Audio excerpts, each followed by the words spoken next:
Welcome in to Steelers Talk and the Commanders Report presented by Prize Picks. Oh my goodness, guys, I am a complete loss of words here, guys, because I'm so excited about today's Chat Sports 2026 live mock draft here on two different channels here at Chat Sports. We kind of did this during free agency where we had dual streams on Steelers and Commanders here at Chat Sports. Today we're going to be doing the same, and today I will be the acting GM of both the Pittsburgh Steelers and the Washington Commanders for our 3-round live mock draft here, where every single host here at Chat Sports will be picking for their respective teams that they cover here at Chat Sports. We are about 10 minutes away from the start of this mock draft, where, of course, Mitchell Renz and the Raiders Report will be on the board, where they will assumingly take Fernando Mendoza, quarterback out of Indiana. And I just want to thank both audiences for joining us here today. I know that maybe it's not the most ideal situation having to share a stream with another channel here, but, you know, most hosts here at Chat Sports, I can't talk today, Ponzi. I don't know what it is. I think I'm just so excited to make these picks for our teams today.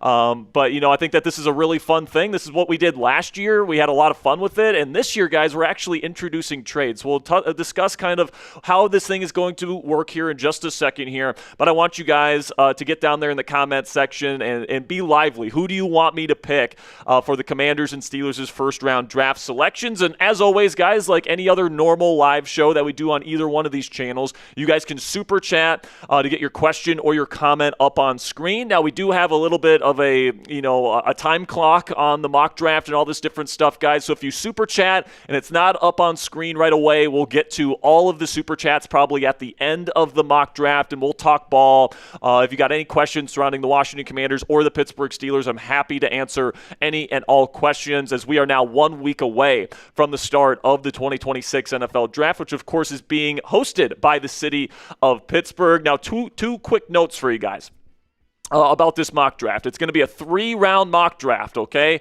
We did the same thing last year where we did 3 rounds, but we weren't allowed to make trades. Well, this year, we've been allowed here to do trades, and I've been working the phones here over the last several days, trying to put together some frameworks of some potential trade-ups, some trade-downs, and I think that we got some very interesting things in store for you guys here on today's mock draft for both teams, actually. I've got trade frameworks in place for both teams here, and I think that you guys are really going to enjoy a lot of the stuff that we're going to have for you guys on today's show. Now, in terms of the draft picks that we're going to be having for both of these teams, for the Pittsburgh Steelers, they have the most draft picks out of any team in the NFL draft this year with 12, including 5 in the first 3 rounds. Commanders fans, I know you're jealous because I know you guys know that you only have 2 draft picks, right? You got pick number 7, but you got a top 10 pick, which is really nice. There's a lot of good players that are going to be available there at number 7. Could we see a trade down today?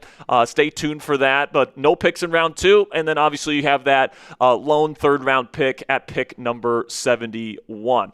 So those are going to be all the picks that we have to start this mock draft. And as you guys will see throughout the course of this here, we'll see if the right opportunity presents itself to trade down or trade up. And it's going to be a lot of fun. We're going to be talking about all these different prospects, and we're going to see what all the different hosts here at Chat Sports want to do with their respective teams.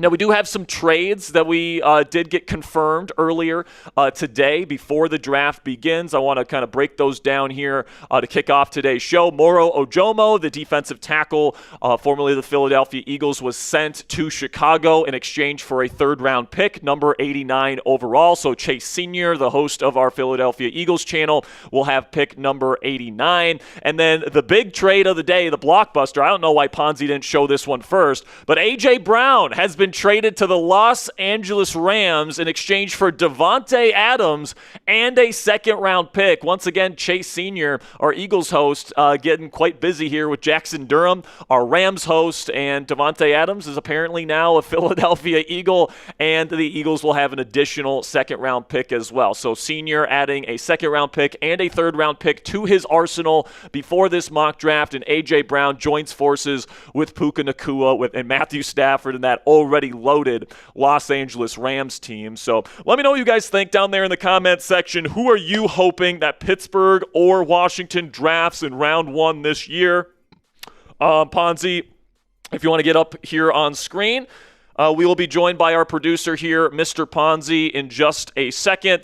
And I can't give away everything about my plans here, guys, but just the only thing I'm going to say is buckle your seatbelts because I think it's going to be a very fun mock draft here. Ponzi, who are people saying in the Commanders chat that they want to go get at number 7? Give me 1 second while I wait for it to load. Sounds good. Right now, we have a live poll going on in Steelers. What position should we take in round 1 this year? 56% say wide receiver, 41% say offensive guard. I think that those are two positions that I'm certainly going to be looking at here as we approach pick number 21. I think that those are two really important positions, as our Steelers Talk audience knows I've been talking about for weeks here. Those are two things that the Steelers, I think, absolutely need to address in this draft. Then when it comes to the Washington Commanders, I would say receiver's a pretty big one. Right now, De'Ami Brown is their number 2 wide receiver. Obviously, they have Terry McLaurin, who's awesome. And then Brandon Ayuk. Steelers fans are very familiar with Brandon Ayuk, but Ayuk is expected to join his best friend in Commanders quarterback Jaden Daniels in Washington whenever the 49ers end up releasing him. So it's going to be interesting here. I'd say wide receiver, safety, center is a big position of need as well for the Washington Commanders. So I think that, this is going to be a lot of fun. It was a lot of fun last year. I'm really excited with the added element of trades here this season. So we're going to get into the first pick here in about 3.5 minutes. But first, I want to tell you about our sponsor today at Prize Picks. Today's show is brought to you by our friends at Prize Picks, of course, America's #1 sports picks app. With playoff basketball finally here, there's no better time to cash in during the playoffs this season. The Prize Picks app is super easy to use. You just pick more than or less than on a few player stats and lock in your lineup. And if you're a hoops guy, you can go with points, rebounds, assists, blocks, or three-pointers. And if you're more of a seam head, you can choose hits, home runs, or strikeouts. You can even look ahead to next year's football season where you guys can do future looks at all these different position groups and all these different stat categories. Here in this particular example, we have receiving touchdowns for Puka Nacua, taking the more on that, as well as the more on passing yards for Dak Prescott and Caleb Williams. And if you guys on the Prize Picks app would put in this projection, you guys could put in $20 and get 120 back if you get all 3 correct. So one thing that I love about the Prize Picks app is the new social feeds feature, guys, where you can share Prize Picks with your friends and copy lineups with a single click. You can actually follow me on the app at CSperry to see all of my lineups that I put out every single day. Download the Prize Picks app today and use code HMA when you play your first $5 lineup to receive $50 in lineups. That's code HMA when you play your first $5 lineup to get an extra $50 in lineups with Prize Picks today. Click the link in the comments and description to download the app, and a big thank you to Prize Picks for sponsoring today's live show. Now, just so you guys know, we do have merch available on our website for both channels here for our Steelers fans. You guys can go to chatsports.com/STmerch. We just released a new Michael Pittman Jr. t-shirt. If you guys want to grab that, it's 20% off, by the way. So once the mock draft starts here in a minute and a half, okay, that's going to start a flash sale where everything on our website is going to be 20% off Pittsburgh Steelers and Washington Commanders merch. So you guys can go to chatsports.com/STmerch. I know Ponzi's putting that link in our Steelers chat right now. And then we have other stuff on our Steelers website as well. We got a Steelers Talk channel logo t-shirt. We got married into this gear. Got a bunch of stuff for you guys to choose from, but the new piece is the Michael Pittman Jr. t-shirt. You guys can get that 20% off today when you go to chatsports.com/STmerch while the mock draft is still active. And then for our Commanders audience, we have our Scary Terry McLaurin t-shirts. You guys can go to chatsports.com/scary to get your t-shirt 20% off today. These t-shirts come in 3 different colors. You've got the red, you've got the black, and then my personal favorite, if you trust yourself with a white t-shirt, the white, where you got the paint splatters in the background. You got Scary Terry with the Scream mask. I think that's a really, really cool look here. Even though the uniform is outdated now because the Commanders just announced their brand new uniforms this week, you guys can get this t-shirt 20% off at chatsports.com/scary to pick it up today. Okay. Now it's time to boo Roger Goodell, otherwise known as our head producer here at Chat Sports, Sam Brown, who is running this thing. All right, man. First 10 picks. Of course, within this first 10 picks, the Washington Commanders will be on the clock at number 7. And, of course, we are about to start here. And the clock has run out, and we are officially live here on the Chat Sports live mock draft for 2026. The Las Vegas Raiders and Mitchell Renz of the Raiders Report is now on the clock at round 1, pick 1. So let me know down there in the comments section, who do you want your team to draft in round 1 this year? Obviously, the Commanders will be coming up here at pick number 7. Who do you want me to take, Commanders fans? Steelers fans, we're coming up at number 21. Who do you want me to take? Let me know down there in the comments section.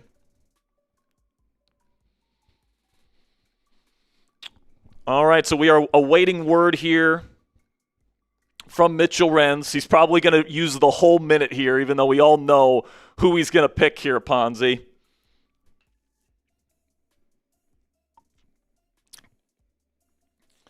So this will be Fernando Mendoza. I think that we can actually start talking about what's going to happen at number 2, because we've got Dylan, our Jets producer, making the picks for the New York Jets coming up here at number 2. And I think that's really where the draft starts here. Where are they going to take David Bailey, or are they going to take Arvell Reese? And we officially have the first pick of the draft in, ladies and gentlemen. And no surprise, it is quarterback out of Indiana, Fernando Mendoza. The Raiders Report is going crazy right now. They're probably banging over there.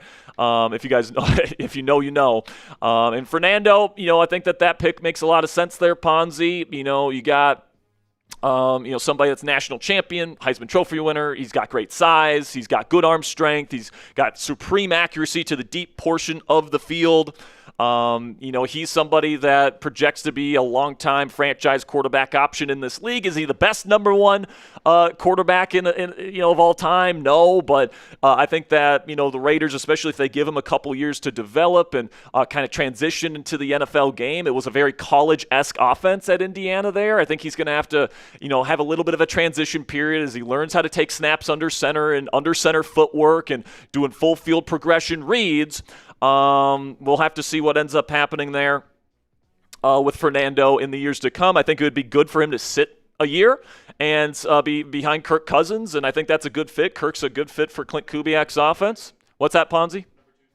All right, number 2 is in, and the Jets with a surprise here. They are not going edge rusher. They are taking safety out of Ohio State. Caleb Downs is the number 2 overall pick in the Chat Sports mock draft here in 2026. And honestly, I kind of like it, man. I don't necessarily – I probably would have taken – There's a trade here at number 3. All right, so we're already getting things going here, where I believe the Kansas City Chiefs are going to be moving up to the number 3 pick. And it looks like it is. Jackson Durham, who is also our Rams host, was already busy today executing the A.J. Brown trade. Now he's moving up to number 3 overall with the Kansas City Chiefs. The Cardinals are getting number 9 and number 40 overall back in return for this pick. All right, so now KC is on the clock. I would be stunned if this is not for an edge rusher. But which edge rusher is it going to be? Because you got Arvell Reese, who's still on the board. That number 2 pick with Caleb Downs was a surprise. So obviously he's off the board for the Washington Commanders.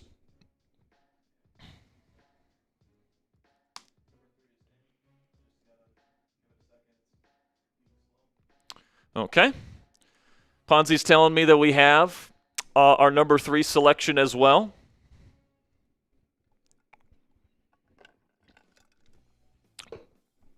So if you're a Commanders fan, you're hoping for Caleb Downs. That's too bad. He's off the board.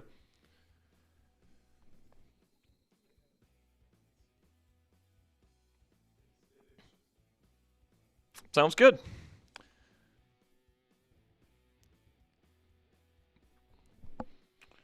All right, as we await Jackson Durham's pick at number 3 overall, I would not be surprised if this is Reuben Bain Jr., by the way, guys. Keep an eye on that.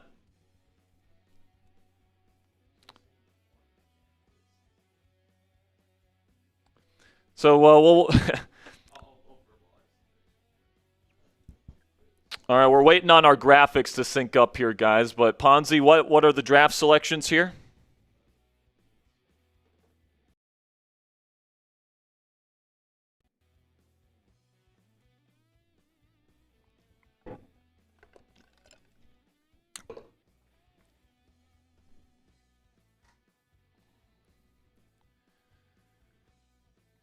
So I would assume, because I know talking with Durham, he sits right next to me here at Chat Sports. I'm guessing he's going to take Ruben Bain at number 3 here, and Arvell Reese and David Bailey are going to escape the top 3. Number 3, David Bailey from Texas Tech is going to be coming off the board here. That's who Kansas City is moving up for. So whenever we get our draft graphics back, we'll make sure to put that up on screen for you guys. Everybody cheer on Ponzi in the chat. Ponzi, Ponzi, Ponzi. Come on, baby.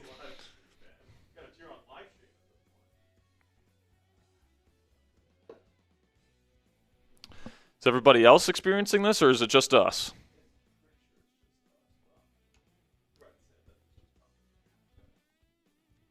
By the way, this is exactly why we do this mock draft, is to, go through a little bit of a mock simulation of what our draft graphics are going to look like so that we're ready for next week's live coverage of the NFL draft here. Everybody cheer on Ponzi in the chat. Come on, you can do it, Ponzi.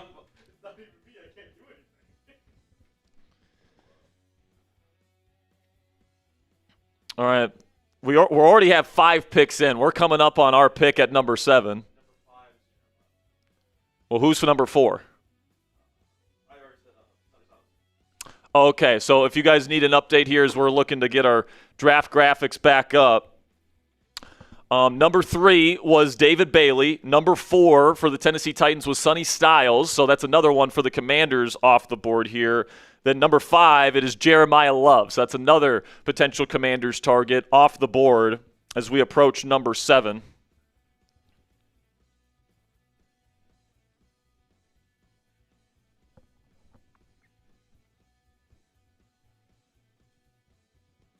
All right, the Dallas Cowboys are trading up to the number 6 pick with the Cleveland Browns. So this was the same trade that was projected by a number of different people, Todd McShay, Mel Kiper Jr. Who could they be coming up for?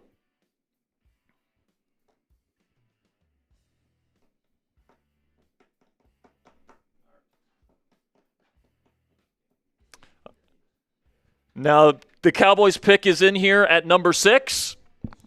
So we are on the clock here at number 7 for the Washington Commanders. And just so you guys know, we do have a trade in place here to move down where the Washington Commanders will be trading down to the number 11 pick with the Miami Dolphins. The Dolphins will be getting pick number 7. The Washington Commanders will be getting pick number 11. So they're moving down 4 spots, but they're getting an additional 3rd-round pick at number 85. All right, so that is what's going to be happening here. The Commanders trade out of the top 10 to go get an extra 3rd-round pick. That's another top 100 in.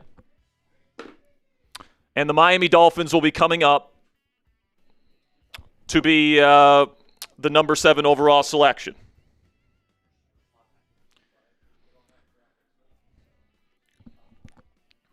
So we'll see who Miami has in store for us here.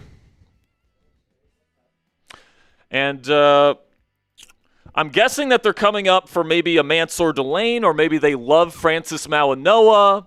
Obviously Caleb Downs is off the board here. Maybe they love Carnell Tate. Carnell is still on the board here. Could have stuck in pick here if I was the Washington Commanders, but I decided to move down here to get that extra day 2 draft pick in round 3, because the player that I'm kind of targeting here, I'm expecting to still be there at the number 11 overall selection.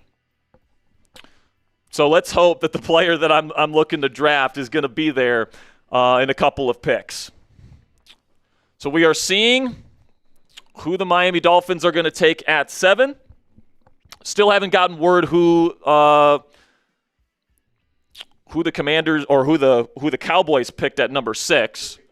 They picked Arvell Reese. Okay, so Reese is off the board, so he wasn't available for the Commanders either at number 7. No, we're picking at 11 because we traded down. All right, we got some technical difficulties, guys. We'll be right back. We got our pick at number 11 for the Washington Commanders, and then, of course, the Pittsburgh Steelers will be picking at number 21. Let's see. So once again, guys, if you're just joining us, we're having a couple of technical difficulties. We'll be right back here with our graphics package. And then we just traded down with the Washington Commanders here. Miami Dolphins coming up to the number 7 overall selection. In exchange, we move down to number 11, and we also get pick number 85. So along with pick number 71 in the third round, we will be getting pick number 85 as well. Ruben Bain Jr. is going to be the pick for the Miami Dolphins. He will be staying in South Beach with our live coverage of the 2026 Chat Sports mock draft here, guys. The Commanders will be on the clock here momentarily. Actually, the Commanders are on the clock right now, so we'll just recap the picks really quickly. David Bailey went number 3 to the Chiefs. Sonny Styles went to the Tennessee Titans at number 4. Then we got Jeremiah Love going to the Giants at 5. Arvell Reese going to the Cowboys at number 6. Ruben Bain going to the Dolphins at number 7. And then Carnell Tate going to the Saints at number 8. Followed by Francis Mawanoa going to number 9. Okay, so we got a little bit of and then we got Mansour Delane coming off the board for the Cincinnati Bengals at number 10. So we have a 3-minute break here, guys, just so you know, before the Commanders will be back on the clock at pick number 11 here.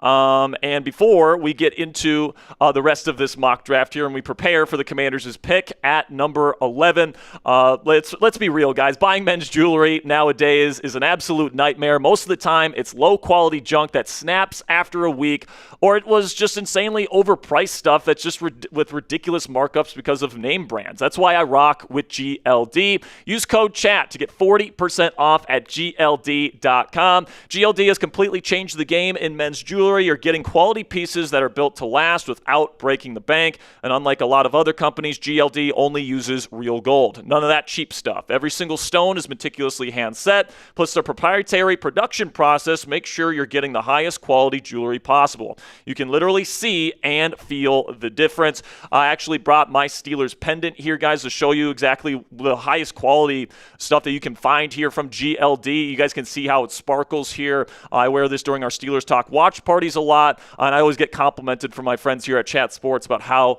good it looks. So you guys know the feeling when you put on a new chain. It just hits different. It elevates your whole fit, from the confidence to the compliments to the way you carry yourself, all change instantly. And GLD has everything from chains to pendants to rings, earrings, and even fully iced out watches. Whatever your style, they've got you covered. And listen, don't just take my word for it. Over 2 million customers and 50,000 5-star reviews back it up. Not to mention it's worn by some of the biggest names out there like Justin Bieber, Micah Parsons, Tyreek Hill, Malik Neighbors, A$AP Rocky, and a ton more. But the best part is that every single piece from GLD is guaranteed for life. It's literally built to last the rest of your life. So work hard and change the game with GLD today for a limited time only. New customers get an insane deal. Use code CHAT to get 40% off at GLD.com. That's 40% off with code CHAT at GLD.com. After you purchase, the last we heard about them, please support our show and tell them that we sent you. And a big thank you to GLD for sponsoring today's live show. All right, so now a little bit of a recap here as the Commanders are on the clock here momentarily. Yeah, so that was our trade alert there. So we're trading down to number 11. And we will give you trade details when we can.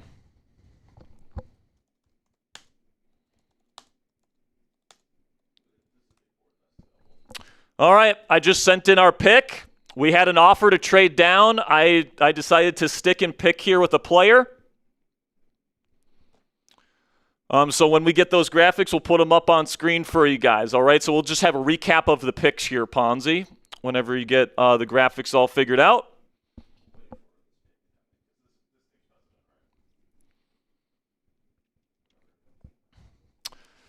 So the best available, according to Tom Downey, Spencer Fano, the tackle from Utah, Venga Iwane, the guard from Penn State, Makai Lemon, receiver from USC, Jermod McCoy, the cornerback from Tennessee, are the 4 best players available.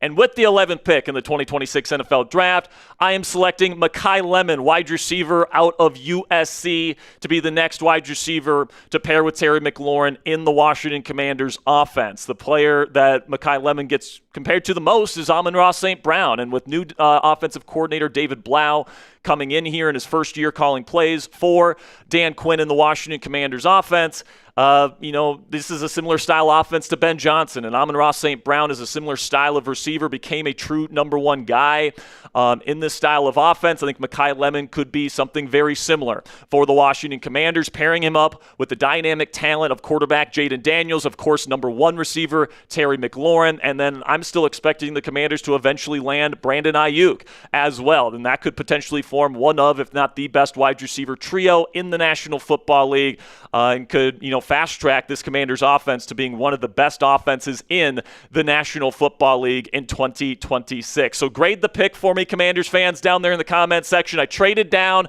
got an extra pick in round 3, and I still was able to get one of the top receivers in the class, Mekhi Lemon, at number 11. Give me an A, B, C, D, or F. Let me know what you guys think down there in the comments section. I know my Steelers fans are pissed at me for taking Mekhi Lemon off the Steelers board, but I can't play favorites here, guys. I gotta act independently here, and I think Mekhi Lemon was the best pick for the Washington Commanders. And don't worry, Steelers fans, our pick is coming up here soon at pick number 21.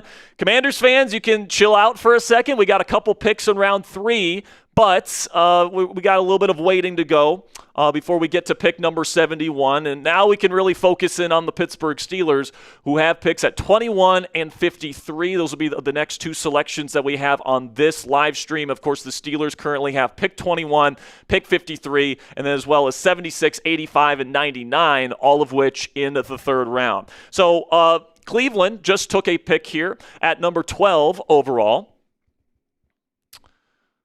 And it is, once we get the graphics up, Spencer Fano, the tackle from Utah. So Cleveland trades down with the Dallas Cowboys and still take a really good tackle. I think that's a good move for Cleveland.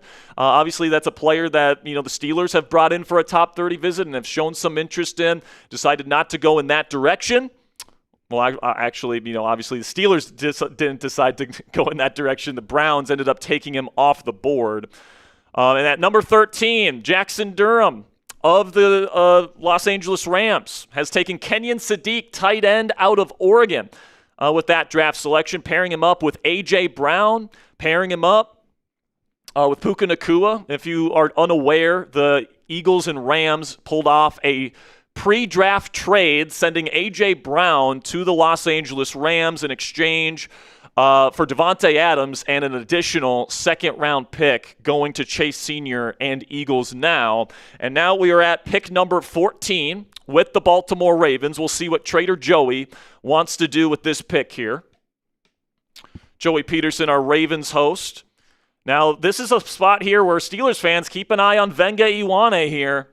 I know the Baltimore Ravens really want a guard. And just so you guys know, I actually was on the phone with Trader Joey about trading down from number 11. He might be trying to stick it to me here by taking the player that we might be picking at 21.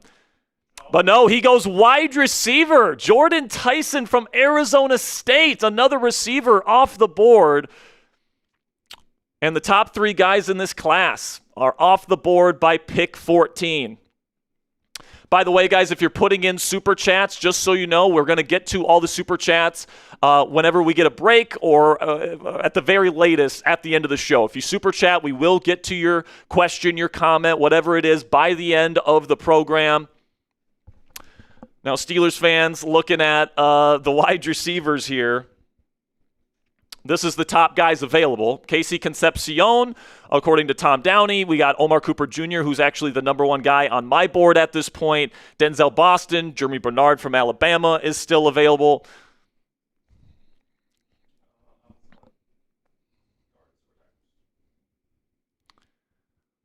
And if you guys want to take a look at the top guards available, Venga Iwane is still available. Chase Basantis, personally, I'm lower on Chase Basantis. But then you got Emmanuel Pregnon and Kalen Rutledge also available. I think the only guy you'd really consider taking at 21 on this list is Venga Iwane. However, I think that there's still a tackle on the board that could be your starting left guard right away, and that's Caden Proctor out of Alabama. So I think, Caleb is going to be somebody that we maybe consider here. And our pick here at number 15 with the Tampa Bay Buccaneers, they have decided to stick and pick. Keldrick Falk, the edge rusher from Auburn, is heading to the Tampa Bay Buccaneers. Now, they need a number one pass rusher, and Keldrick Falk can't rush the passer. So that is probably the worst pick of this first round, if I'm being completely honest with you.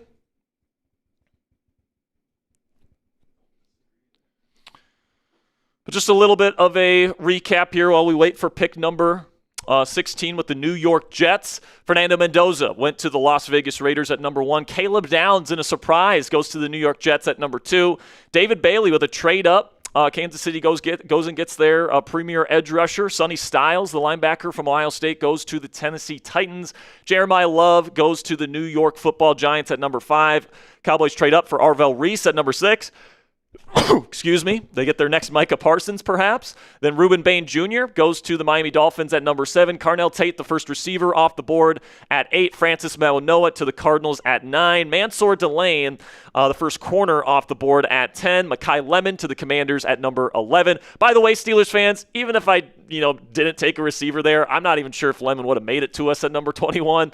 I think that the Rams might have taken him. I know how much Jackson Durham loves him some Mekhi Lemon. So, I think either way, the Steelers wouldn't have that option. But Jordan Tyson going to the Baltimore Ravens, Keldrick Falk to the Tampa Bay Buccaneers, and then here at pick 16, Akeem Messidor, the edge rusher from Miami, going to the New York Jets. They decide, I kind of like this play from GM Dilly over there in New York, where he decides to go with the edge rusher second. I think that's a pretty darn good first round for the New York Jets. Now we're at pick number 17 with the Detroit Lions. And it looks like we have a pick at 17. Caden Proctor, the tackle from Alabama, is off the board. And now it's kind of nervous time in terms of Venga Iwane, who we got a couple picks left, but we do have a trade. Here at number 18, the Vikings have traded for Dexter Lawrence. Marshall Green, our host of the Giants channel, has traded Dexter Lawrence to the Minnesota Vikings in exchange for pick 18 and pick number 94. That is a massive haul for the Minnesota Vikings to give up. But is this for Vega? Maybe? I think this could be for Venga. The Giants are in need of a starting guard. They just took Jeremiah Love. I'm trying to think who else could this be for, and I think it's going to be for Venga Iwane here, Steelers fans, unfortunately.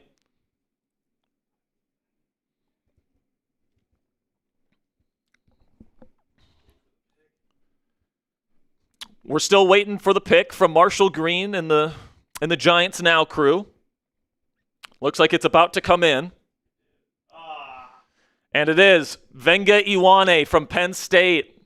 Good trade up here for the New York Giants, getting the top offensive lineman on my board. I was hoping he was going to fall to 21, but he's off the board. So the top 3 receivers are off the board. The top guard is off the board. Caden Proctor's off the board. Spencer Fano's off the board.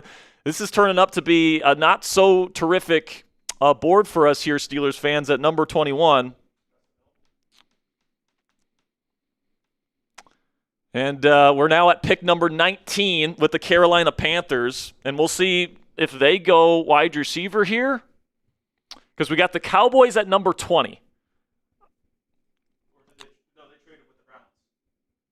Oh, so the Browns have picked 20 as well? Yeah, they have Gotcha. I didn't see those trade details. Yeah, sorry. Because the Browns have, just to recap here, since the great crash. To recap some of the trades, the Cowboys traded up to the 6th overall pick, receiving a second round and a first, or traded both their firsts in this round. So we'll see what But here's the thing. Cleveland might be cucking us for Omar Cooper Jr. at 20. Man, this is a bad board right now. Do we just Both Carolina and Cleveland pick could pick receivers. And for the people in Steelers telling me to trade up, I have to have the trade already worked out before the draft. We can't do live trading. I have to have a framework worked out before the draft begins, and I don't have a trade worked out with either of these teams coming up. So at this point, we just got to hope that and we can't trade back either. I have to have a trade back scenario, and I don't have one. So the pick is in. Dylan Thieneman. Dylan Thieneman, the safety from Oregon, comes off the board for Carolina here. So we'll see what Cleveland does. They already took their tackle in Spencer Fano. The two positions that they're kind of expected to address were wide receiver and tackle. Since they've already taken their tackle, could this be for Ty Simpson? I highly doubt it because J.O.D., our Browns host, loves Shedeur Sanders. He thinks he's the second coming. So I'm guessing this will be for a wide receiver. The question is which one? Does he take... I think he takes KC here. I'm hoping he takes KC. So those are the top players available. KC is technically Tom's top receiver still available. But listen, man, like I've said on Steelers Talk for weeks, I'd be okay taking KC Concepcion or Denzel Boston at 21 if it came down to it.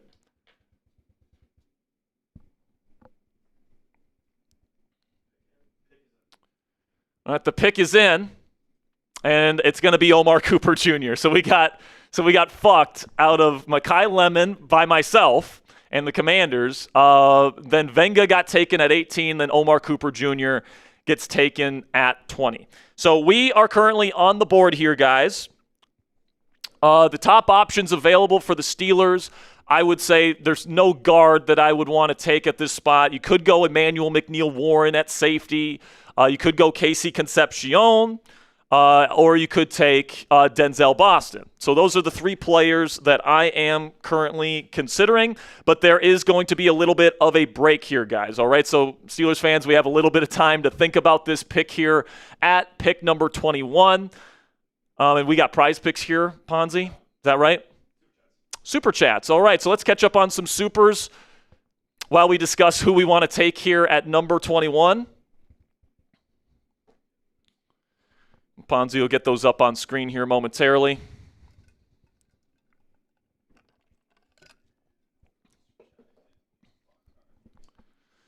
We got 2 minutes till our pick. I'm going to tell you right now, I think my pick here, guys, is probably going to be KC Concepcion. Now, is it maybe a little bit early for him? Maybe, but like he's got everything that the Steelers need. He can be your starting slot receiver on day one of the best separators in the draft this year. He's awesome after the catch. That's important for a guy that's going to be catching passes from Aaron Rodgers.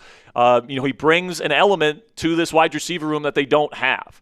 So I really like. Or do I go Denzel Boston here? Because if you get Boston, you've got three huge receivers, and Pittman is a really good slot receiver. I actually think Pittman is best in the slot at this point in his career. And we can just play nasty with those guys. But with KC, I get some special team stuff. So this is a tough call for me. I still got some time here.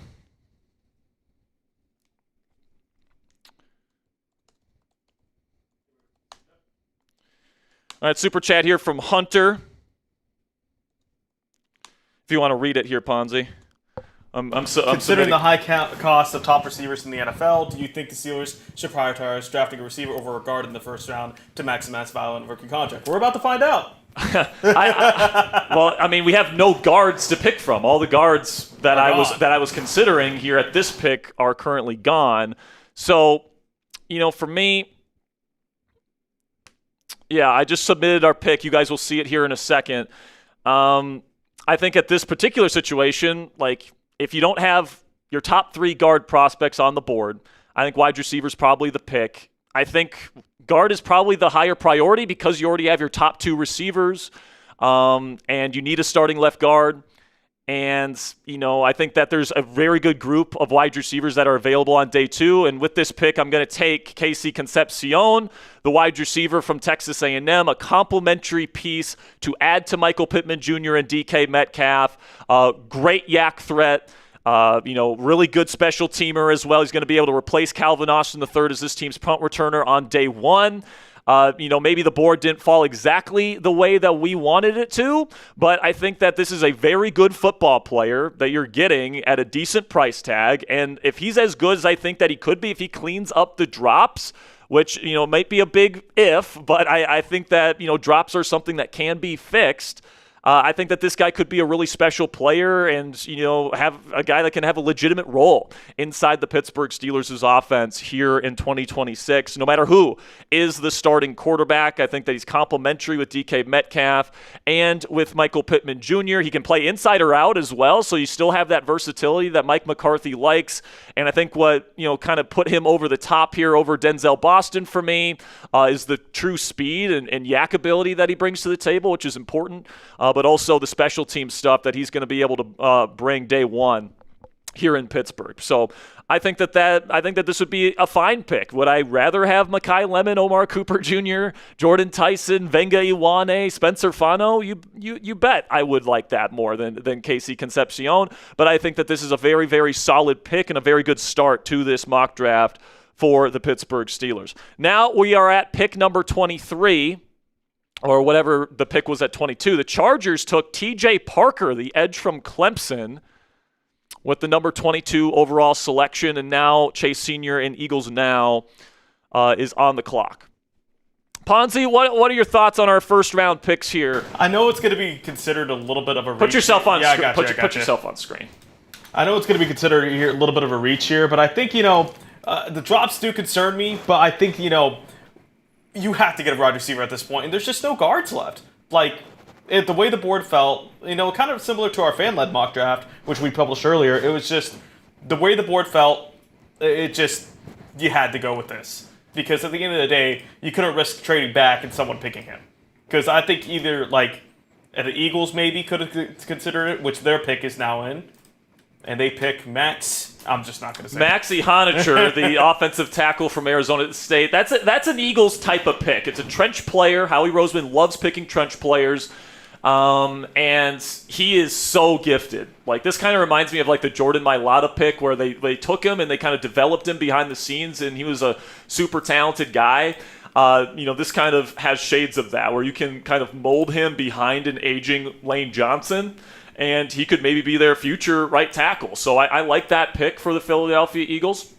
And now the Cleveland Browns are back on the clock here at number 24 with J.O.D., and we'll see who they use their third first-round draft selection with. I mean, J.O.D. has had himself a pretty nice draft to this point. Yeah, Spencer Fano, Omar Cooper Jr., that's a really – I would have loved to have either one of those players in black and gold.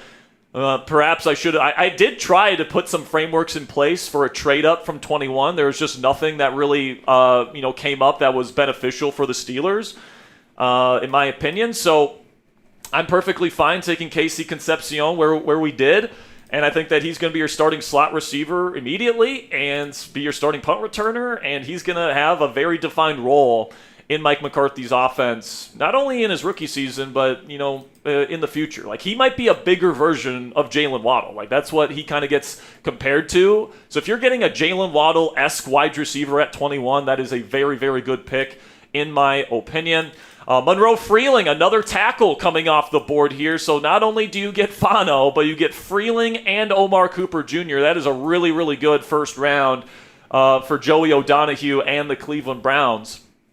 Wow, they get more draft capital. If you missed earlier when we were talking about the trades, they traded with the Cowboys, and they received, pick 12 and 20, which good trade for them. Yeah, for sure. And of course, that means the Cowboys get a second round pick as well. All right, Chicago's Bears pick is in. The Bears pick is in. So we'll get that up on screen once we have it. And, man, this is if this works out, it's a fantastic pick. It's Jermod McCoy, the corner out of Tennessee. There's a report from Tony Pauling this week that McCoy had some teams have flagged him with what they've designated as a degenerative knee condition. So that will certainly be a risk. But man, McCoy, if he works out and he can stay healthy, he might be the best corner in this draft. I think his film is better than Mansour Delane's. McCoy's film from 2024 is unbelievable. Obviously didn't play in 2025, but if Ben Johnson and Dennis Allen and crew here in Chicago, find themselves a gem here, that could be an absolute steal at number 25 for the Chicago Bears. I mean, I definitely agree. Some people have him as the best corner. This 2024 tape is unbelievable, but obviously injury concerns. I mean, we saw that with Will Johnson. Yep. Okay. So just a recap here as the picks continue to come in.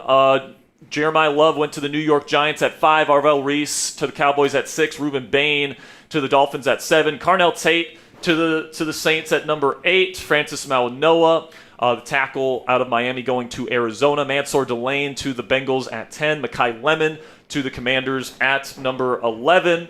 Then Spencer Fano goes to the Cleveland Browns.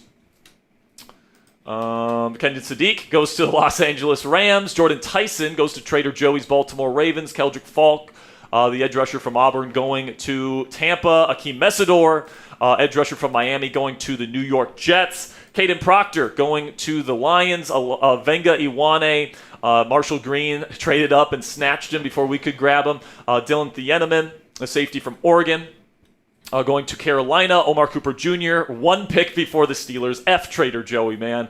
Or F, I guess he's not Trader Joey, but FJOD. Then we get Casey Concepcion, perfectly good with that. Then we got TJ Parker, edge out of Clemson, going to the Chargers. Yuck.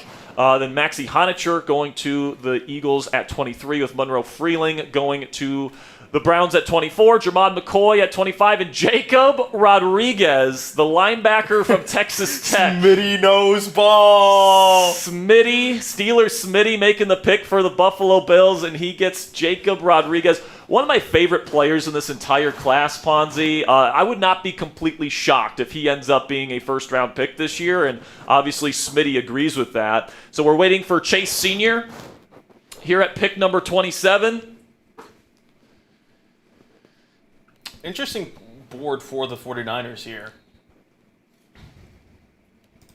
Look at the best available here. Emmanuel McNeil Warren, and it is in. Pick is in. Picks in here at 27. Emmanuel McNeil Warren still on the board. Chris Johnson, Caleb Lomu, and then Denzel Boston is what's left here. And Emmanuel McNeil Warren, good value there for San Francisco. The safety from Toledo off the board. And now Jeremy Chuggs and the Houston Texans are on the board at number 28.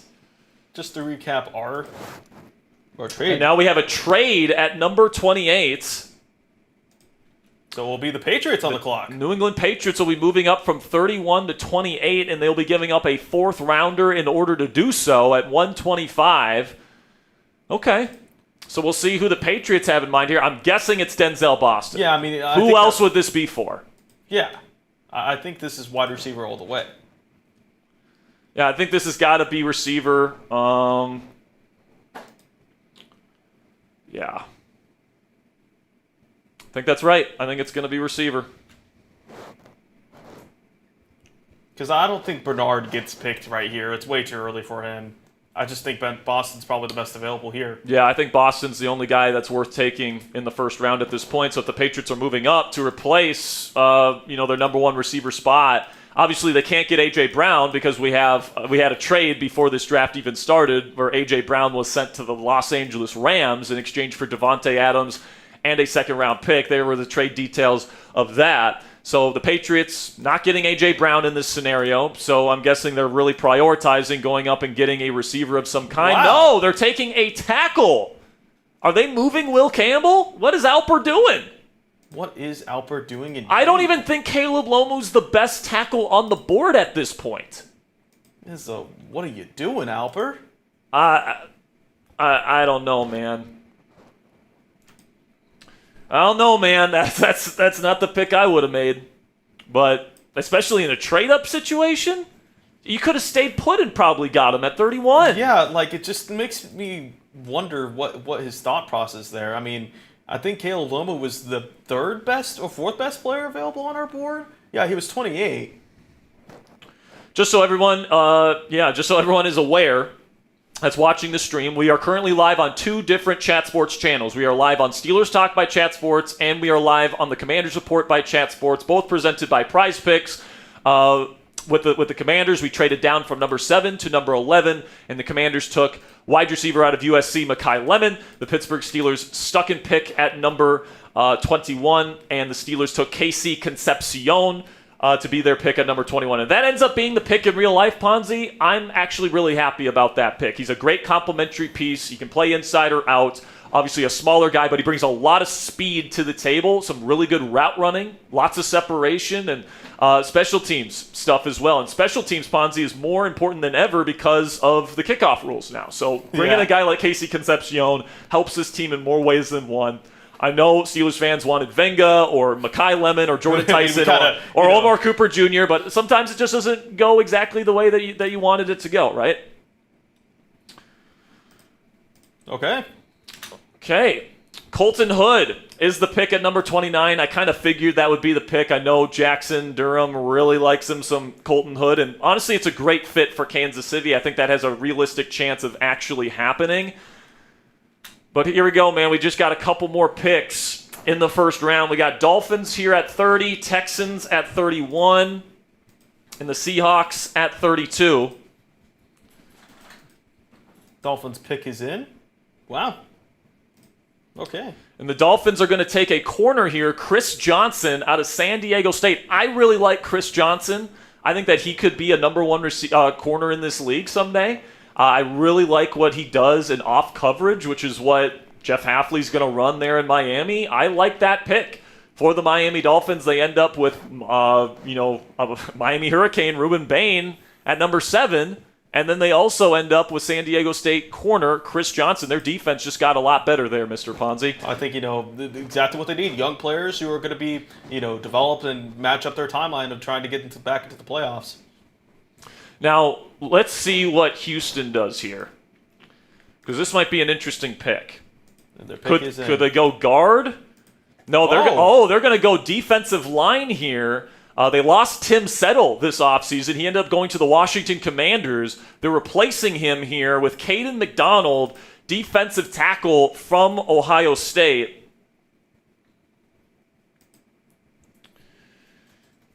That's a good pick there. All right, Steelers fans, it's time for a move. We are officially moving up to number 32 overall to get an additional first-round pick. And when I look at the guard situation right now, there is a guard sitting there that I don't think is that far off from Venga Ioane. I think he's not as good as Venga, but I think as somebody that's a plug-and-play starting left guard in this league. Trade alert. Now, we're giving up quite a bit to go get him, all right? We're giving up, our second-round pick, our third-round pick, or one of our third-round picks, and then one of our fourth-round picks. But I think that this is a position that's too important. We got to get this right. So we're going to go and get a guard here. And I'm going to go ahead and take Emmanuel Pregnon, the guard from Oregon, who I absolutely love. I think that he is a day one starting left guard in this league. And, he doesn't give up pressures. He's a good run blocker. He does everything that we want in that starting left guard.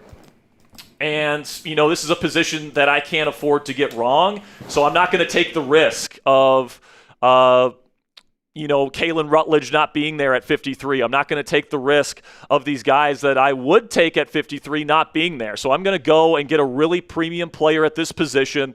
This is a pick that Omar Khan and Mike McCarthy can make. They can do it, and they can just set it and forget it, because Emmanuel Pregnon is going to get a second contract with the Pittsburgh Steelers. I'm that confident in him.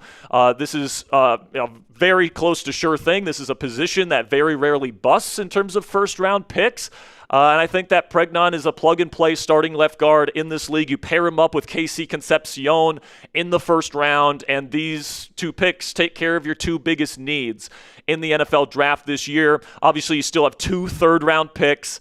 You still got, a 4th-round pick, 5th-round pick, a couple a trio of 7s and a 6. So, is it a big price tag? Absolutely. But I think that this player is absolutely worth it, and let's go and win a lot of football games here in 2026. All right, guys, grade the pick for me here, A, B, C, D, or F, with this trade up to go get Emmanuel Pregnon at number 32 and pair him up with KC Concepcion. I think that this would be a very, very good. Somebody thought we were taking Drew Aller. LOL. This Chat Sports chat is going nuts. Plus, guys, we get the 5th-year option on this guy. So for a position and a player that I feel really, really confident about getting that second contract, like this is something that I feel really, really good about as the GM of the Pittsburgh Steelers. And, we can still address safety in the 3rd round here with one of our 3rd-round picks. We can still address defensive line. There's still plenty of opportunities to address our other needs, but we really hit a home run here with addressing our first 2 needs here in the 1st round. All right, is this Prize Picks or is this GLD?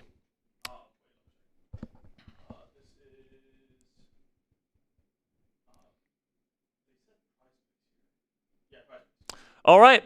So while we wait for the start of the 2nd round of the NFL draft here, guys, where neither of our teams have any draft picks here, today's show is brought to you by Prize Picks, America's #1 sports picks app. With playoff basketball finally here, there's no better time to cash in during the playoffs this season. The Prize Picks app is really easy to use. You just pick more than or less than on a few player stats and lock in your lineup. If you're a hoops guy, you can go with points, rebounds, assists, blocks, or 3-pointers. And if you're more of a seam head, you could choose hits, home runs, or strikeouts, or you could even look ahead to next year's football season as well with futures projections such as Puka Nakua's receiving touchdowns or passing yards for quarterbacks like Dak Prescott or Caleb Williams. If you were to do the same exact projection, you guys can put in $20 right now and get $120 if you get all 3 correct. So one thing that I absolutely love, guys, is the new social feeds feature where you can share prize picks with your friends and copy lineups with a single click.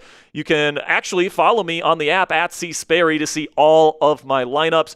Download the Prize Picks app today and use code HMA when you play your first $5 lineup to receive $50 in lineups. That's code HMA when you play your first $5 lineup to get an extra $50 in lineups with Prize Picks today. Click the link in the comments and description to download the app today. And a big thank you to Prize Picks for sponsoring today's live show. So just a little bit of a recap here. As we await the start of the 2nd round, neither the Steelers or the Washington Commanders have a 2nd round selection going into this round. So I think that we'll be just discussing a lot about the players that we did select here for these teams in the 1st round. But Fernando Mendoza went number 1 to the Las Vegas Raiders. Caleb Downs, the first surprise of this mock draft, went to the Jets at number 2. David Bailey went number 3 to the Kansas City Chiefs. Sonny Styles, the linebacker from Ohio State, went to Tennessee. Jeremiah Love went to the Giants at number 5 to pair up with Cam Scadaboo. That is a nasty running back duo. Arvell Reese, the edge from Ohio State, going to Dallas, trading up with the Cleveland Browns. Reuben Bain, the edge from Miami, going to the Miami Dolphins. Sticking in South Beach, you got Carnell Tate, first receiver off the board to the New Orleans Saints. Francis Mawanoa, the tackle from Miami, going to the Arizona Cardinals. Then Mansour Delane, the corner from LSU, going to the Cincinnati Bengals. Mekhi Lemon. What's that? We have a trade here? All right. Kyle Pitts is heading to the Houston Texans in exchange for pick 59 and a 7th round pick. So the Falcons will have pick 59. Kyle Pitts is now a Houston Texan, apparently, and I think Moose was just completely desperate to get another pick. So I think that's probably what this is. So not very likely at all that this happens in real life. I think our Falcons host Moose just wanted another draft pick to have more fun. here during this mock draft. But back to the recap here, because we took Mekhi Lemon for our Commanders audience at number 11 after trading down. We got an additional third-round pick. So both the Commanders and the Steelers have 2 third-round picks, even though neither team has a second-round pick here. But I think that this is a pretty good trade down for the Washington Commanders. I think, getting either Carnell Tate or Mekhi Lemon would be a good pick for the Washington Commanders. You got to address the future at that position, especially with Brandon Ayuk and his future a little bit up in the air right now. Terry McLaurin, it's possible that he could be traded next offseason because his cap hit, spikes a lot. So I think that makes a lot of sense. That's not Mekhi Lemon there, Ponzi. That's Jordan Tyson. I think that's probably who you wanted to put up there, right?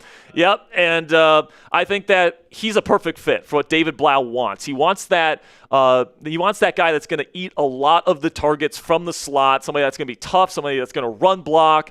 Also, Mekhi Lemon said that he would love to catch passes from Jaden Daniels at the NFL Combine this year.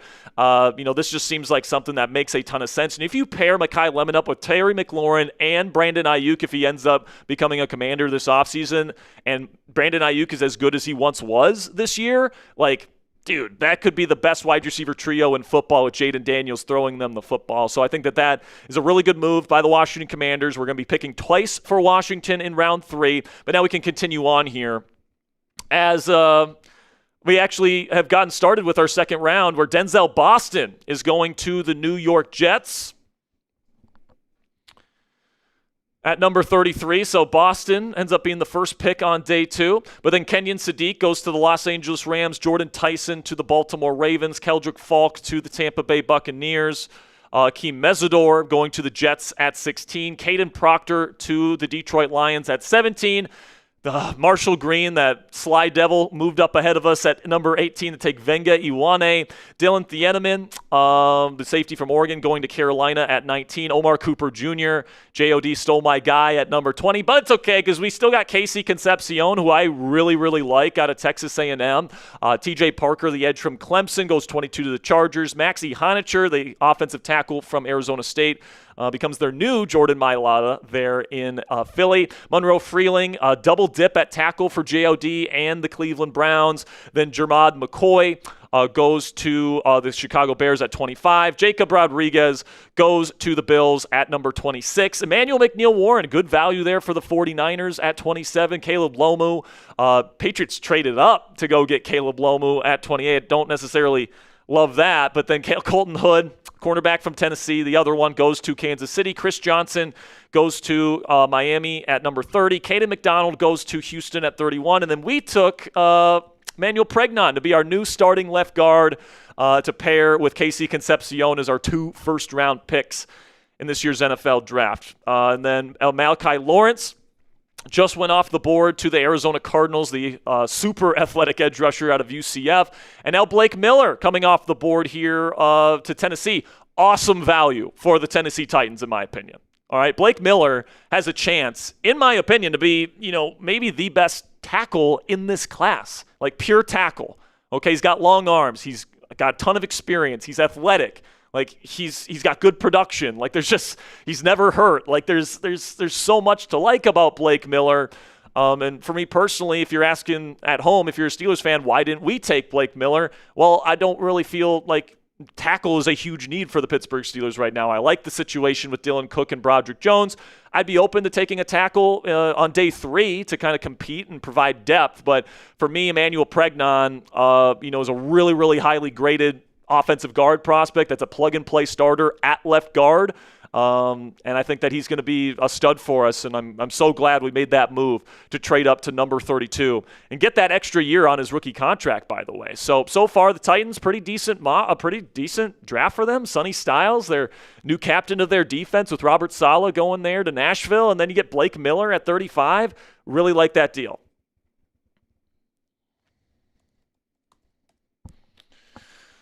All right, so the Raiders are on the pick at number 36. By the way, I also had a trade up in place with the Raiders. I just felt like I needed Pregnon, though, man.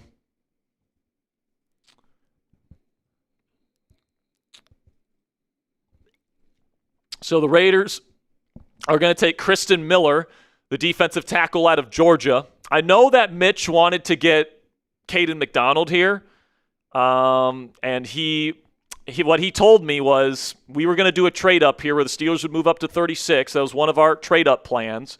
And if Denzel Boston or Caden McDonald was there, he was going to take those players. If not, and if there's a player that we wanted as the Steelers, we would have moved up. Now, is it possible that we could have waited until 36 and still got Emmanuel Pregnon? Yeah, it's possible.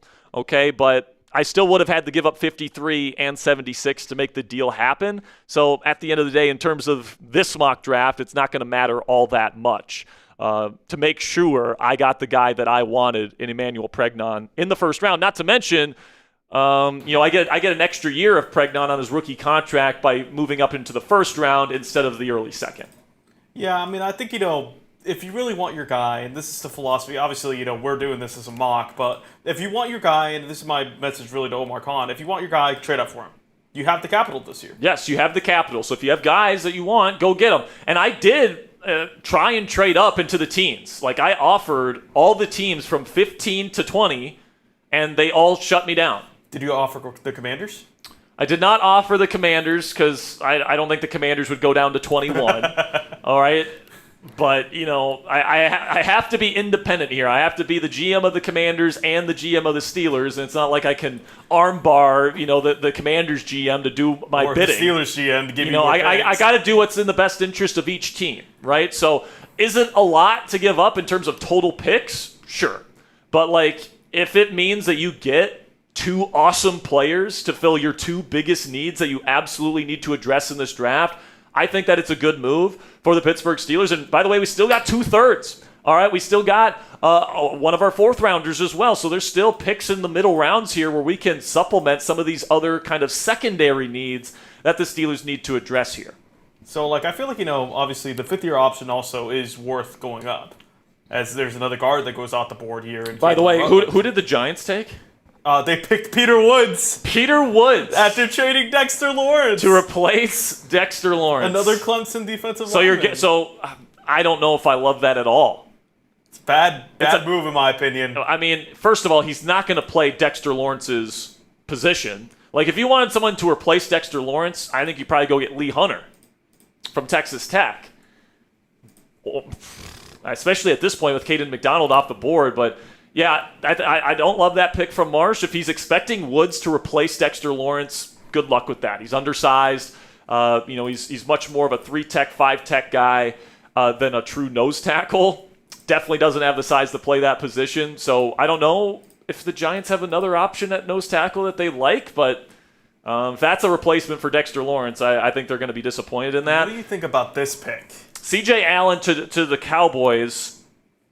I have words. I'm not the biggest fan of C.J. Allen. He's not great in coverage, but he is a cerebral player. He's intelligent. He can anticipate some things. He's really good as a run defender.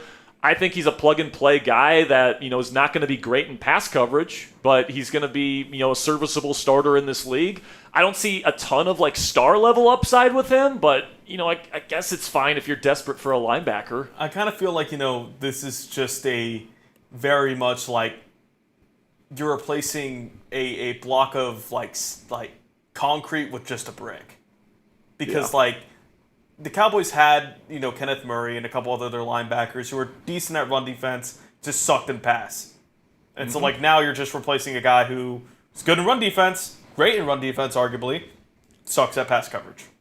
So kind of a lateral move in my opinion. I'm not a big Allen fan as well.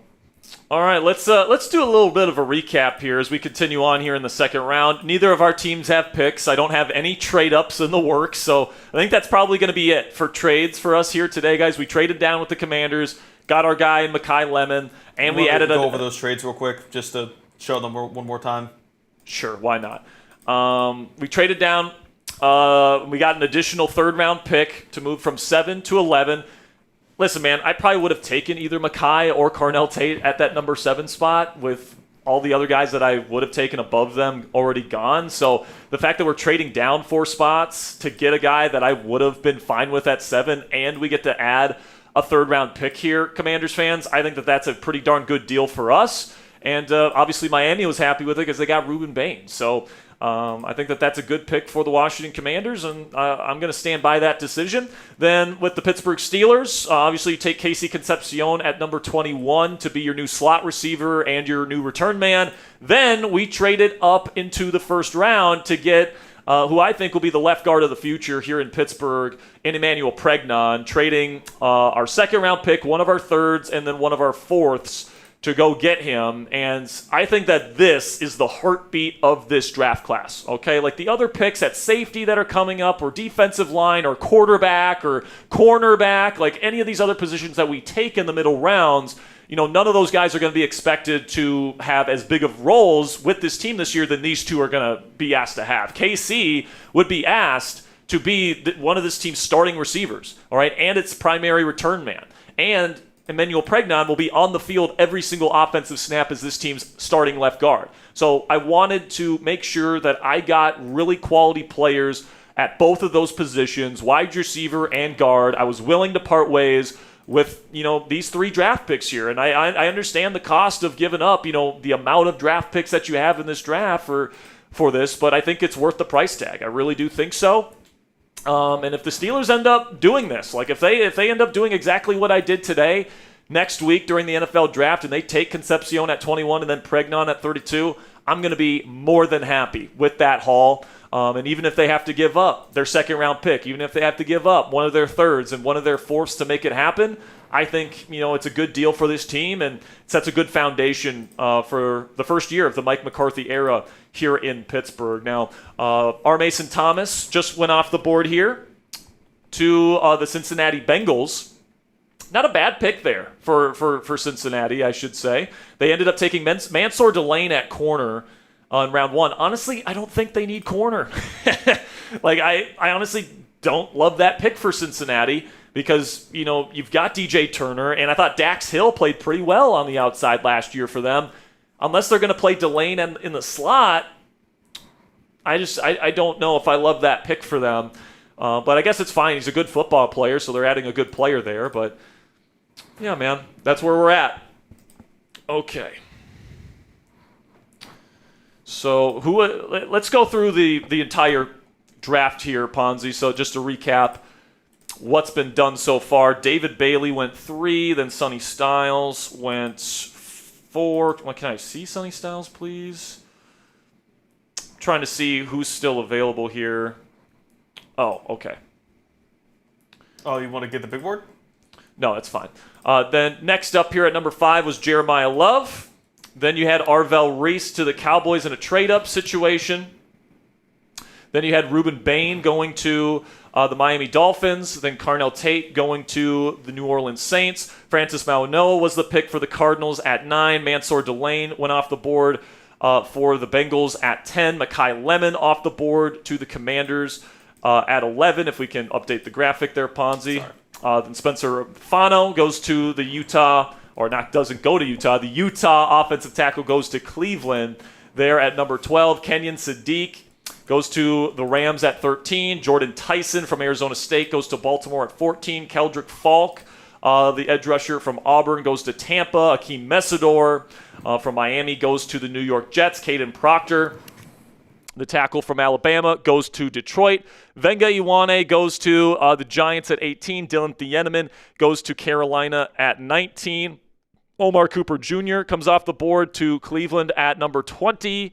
Then Casey Concepcion goes to us at the Pittsburgh Steelers at number 21. TJ Parker comes off the board at number 22. Maxie Honicher goes off the board to Philadelphia at 23. Monroe Freeling to the Browns. So they double dip at tackle in Cleveland. I think that's a good strategy for them. Jermod McCoy goes to Chicago at 25. Jacob Rodriguez, one of the surprises of the first round, actually, goes to the Bills at 26. Then Emmanuel McNeil-Warren to the 49ers at 27. Caleb Lomu in a trade-up situation for New England. They get maybe their left tackle, and they move Will Campbell to guard. Is that the plan there? I think it's kind of what I would do if I were them, if that's the pick. Then Colton Hood, the other cornerback from Tennessee, goes to Kansas City. Chris Johnson comes off the board to Miami at number 30. Caden McDonald from Ohio State goes to Houston, and then the Steelers take Emmanuel Pregnon out of Oregon at number 32. Then in the second round here, Denzel Boston has gone to the New York Jets. What a haul for Dilly, by the way, getting Caleb Downs, Akeem Messidor, and Denzel Boston. That is a hell of a first couple picks there for the New York Jets, if you ask me. But then we go back here to the Arizona Cardinals, where they took Malachi Lawrence. Then Blake Miller goes to the Tennessee Titans. And then Kristen Miller, the defensive tackle from Georgia, goes to the Las Vegas Raiders. Peter Woods goes to the New York Giants. Kalen Rutledge, the guard out of Georgia Tech, off the board there at 38. I think what Jeremy was thinking there at 38 was that he was probably wanting to go get Emmanuel Pregnon at 38, and we kind of got in front of him there. So Kalen Rutledge and C.J. Allen goes to Dallas. D'Angelo Pons from Indiana goes to the Arizona Cardinals. R. Mason Thomas goes to the Cincinnati Bengals. Let's see here. Where is R. Mason Thomas? I'm just putting together a mock draft simulation here so I know who's still on the board for these teams here when we come up in round 3. Avion Terrell goes to the Saints, and then Chase Basantis from Texas A&M goes to the Miami Dolphins. And now we're at pick 44 with the New York Jets.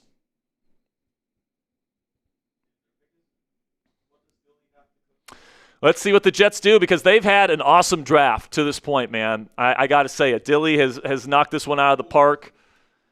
And now Brandon Cisse, the cornerback from South Carolina, he's kind of green. So it makes sense that he's going to gang green here. I like the pick. I'm not going to lie. I think Cisse, I don't know, man. Here's the thing.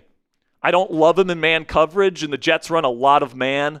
So I don't know if I love that pick, but I'll tell you what, I'd prefer him over Azareye'h Thomas.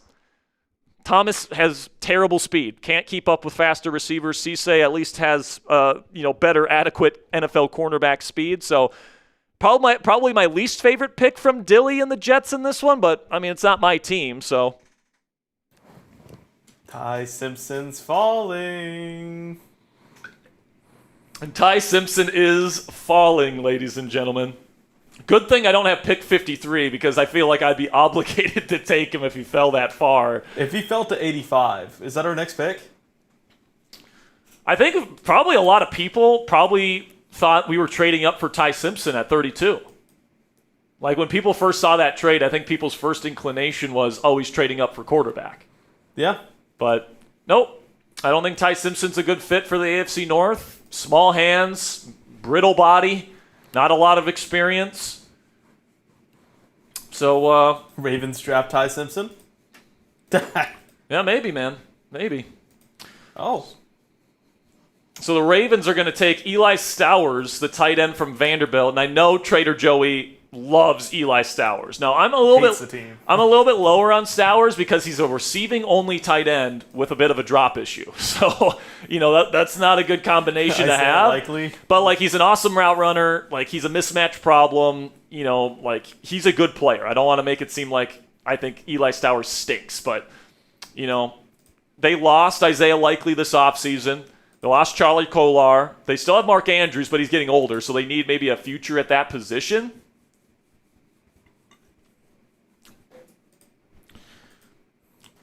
And now the Tampa Bay Buccaneers are on the clock at 46.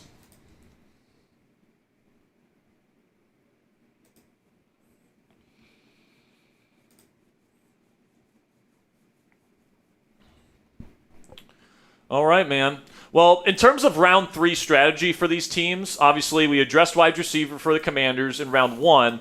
So I would say some of the positions that we're probably going to be looking at are... Let's take a look here. Probably going to be looking at center. Could be looking at corner. Could be looking at safety or defensive line. I would say with the Steelers, we're probably looking at safety. Is probably high up on our list once we get into round 3 here. But then also defensive tackle, potentially quarterback. Quarterback's probably not my favorite avenue. I'd probably rather go day 3 quarterback than day 2 QB. But then linebacker potentially, and maybe corner. So, lots of different ways that we could go. Right now, the best QBs available according to Tom, are Alabama quarterback Ty Simpson, who's still available, Garrett Nussmeier, who's still available, Drew Aller. Listen, man, if Ty Simpson falls to me in round 3 for the Steelers, I got to take him. I got to. Like, it's just too good of a value. Like, he's too good of a player. He's got legitimate starter franchise quarterback level upside. And I'm willing to, I wasn't willing to spend a first round pick on him. If he falls to me in round 3, I'm sorry, Steelers fans, I have to pull that trigger. It's just too good of a value. But I do also want to get a safety of some kind here, so we can take a look at the top safeties available. Anthony Hill Jr., the linebacker from Texas, going to the Tampa Bay Buccaneers at number 46. So right now, best safeties available. Keontae Scott, kind of a safety corner hybrid, is still there. A.J. Halsey from LSU reminds me a lot of Jaquan Brisker, actually, still available. Zakee Wheatley from Penn State is still there, and Bud Clark from TCU is still on the board as well. Jake Goldie just went off the board? Oh, my God. Goldie, however you say his name, dude. Jake Goldie, the linebacker from Cincinnati. I'm not a big fan of Jake Goldie, if I'm being honest with you guys. Lots of upside because of the physical traits, but, man, his film's not great. It's just not. So I think that's probably too early. I don't love that pick, in my opinion, but it's not my pick. So by all means, take him. Take him off the board. Yeah, is it? I don't think so, actually. I think they have another pick here in a couple picks. So Moose, I think this is Moose's first pick of the mock draft because the Falcons don't have a first-round pick, and the Broncos, I don't think, have a first or a second. Is that right? Yeah, the Broncos don't have a first or a second because they traded their first for Jalen Waddle this year.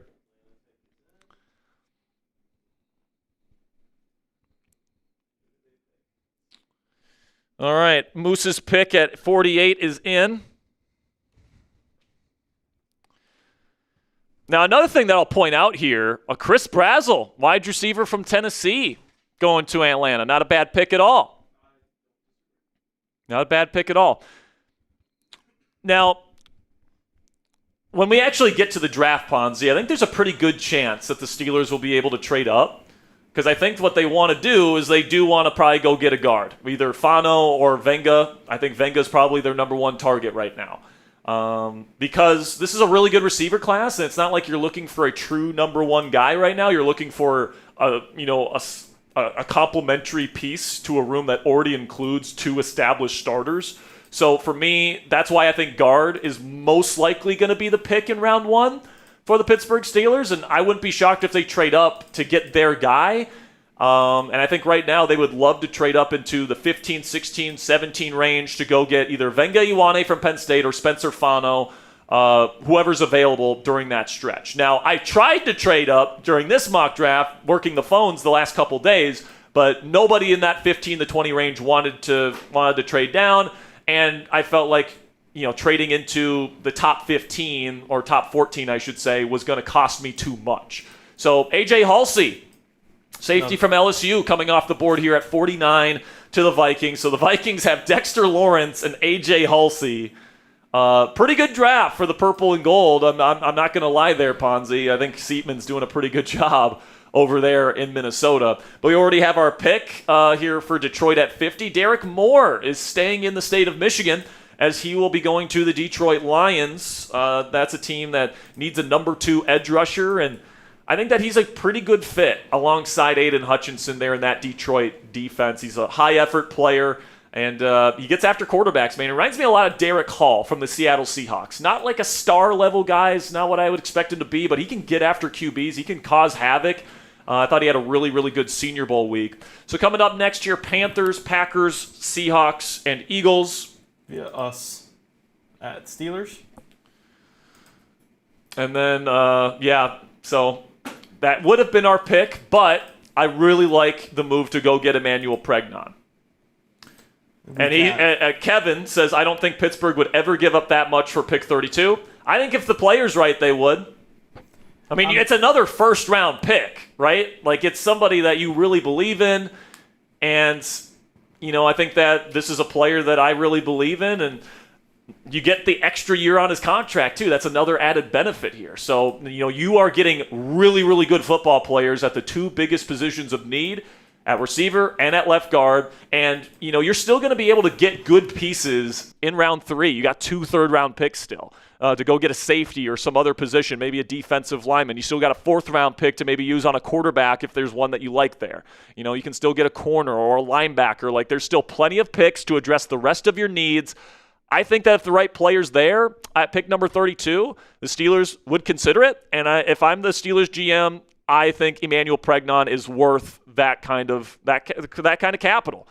To solidify this as one of the best young offensive lines in football over the next several years, with Emmanuel Pregnon at left guard, Zach Frazier at center, Mason McCormick at right guard, and Troy Fautano at right tackle. And then, if Dylan Cook or Broderick Jones, if one of those two guys works out this year, which, Dylan Cook played very well for this team last year, and Broderick had the best year of his career last year before getting injured, I think I feel pretty good about this offensive line situation heading into the year. You got Brock Hoffman as a really good swing interior lineman that can play center or guard if there's an injury. So you got Spencer Anderson as guard depth as well. You've got tackle depth, and whoever loses that left tackle battle can be your swing tackle. I still think the Steelers would consider taking a tackle in the middle rounds to get even more depth as well. So here comes Jeremy Bernard for the Carolina Panthers. Now, Bernard is somebody to keep your eye on in round 2 if the Steelers, are going to draft a receiver in round 2. Because the Steelers have shown a lot of interest in him, had a combine formal meeting with him, top 30 visit. So the Steelers clearly like him a lot. I think that he'd be a really good complementary piece to DK and to Michael Pittman Jr. here in Pittsburgh.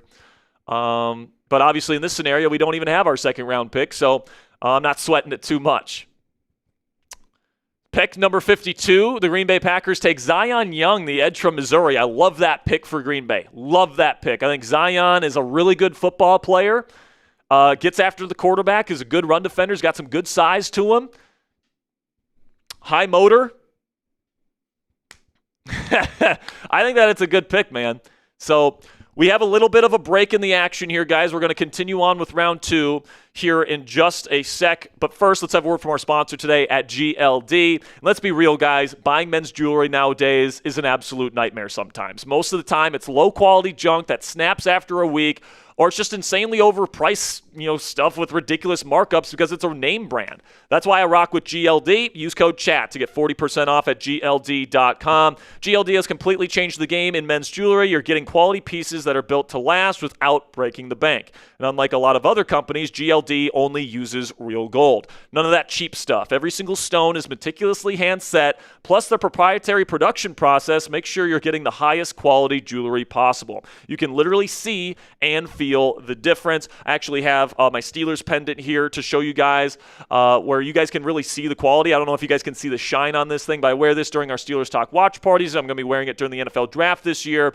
So you guys know the feeling when you put on a new chain. It just hits different. It elevates your whole fit from the confidence to the compliments to the way you carry yourself. It all changes instantly. And GLD has everything from chains to pendants to rings, earrings, even fully iced out watches. But whatever your style, they've got you covered. And listen, don't just take my word for it. Over 2 million customers and 50,000 five-star reviews back this stuff up. Not to mention it's worn by some of the biggest names out there like Justin Bieber, Micah Parsons, Tyreek Hill, Malik Neighbors, A$AP Rocky, and a ton more. But the best part is that every single piece from GLD is guaranteed for life. It's literally built to last the rest of your life. So work hard and change the game with GLD today. For a limited time only, new customers get an insane deal. Use code CHAT at 40% off at GLD.com. That's 40% off with code CHAT at GLD.com. After you purchase, they'll ask where you heard about them. Please support our show and tell them that we sent you. And a big thank you to GLD for sponsoring today's edition of Steelers Talk and the Commanders Report.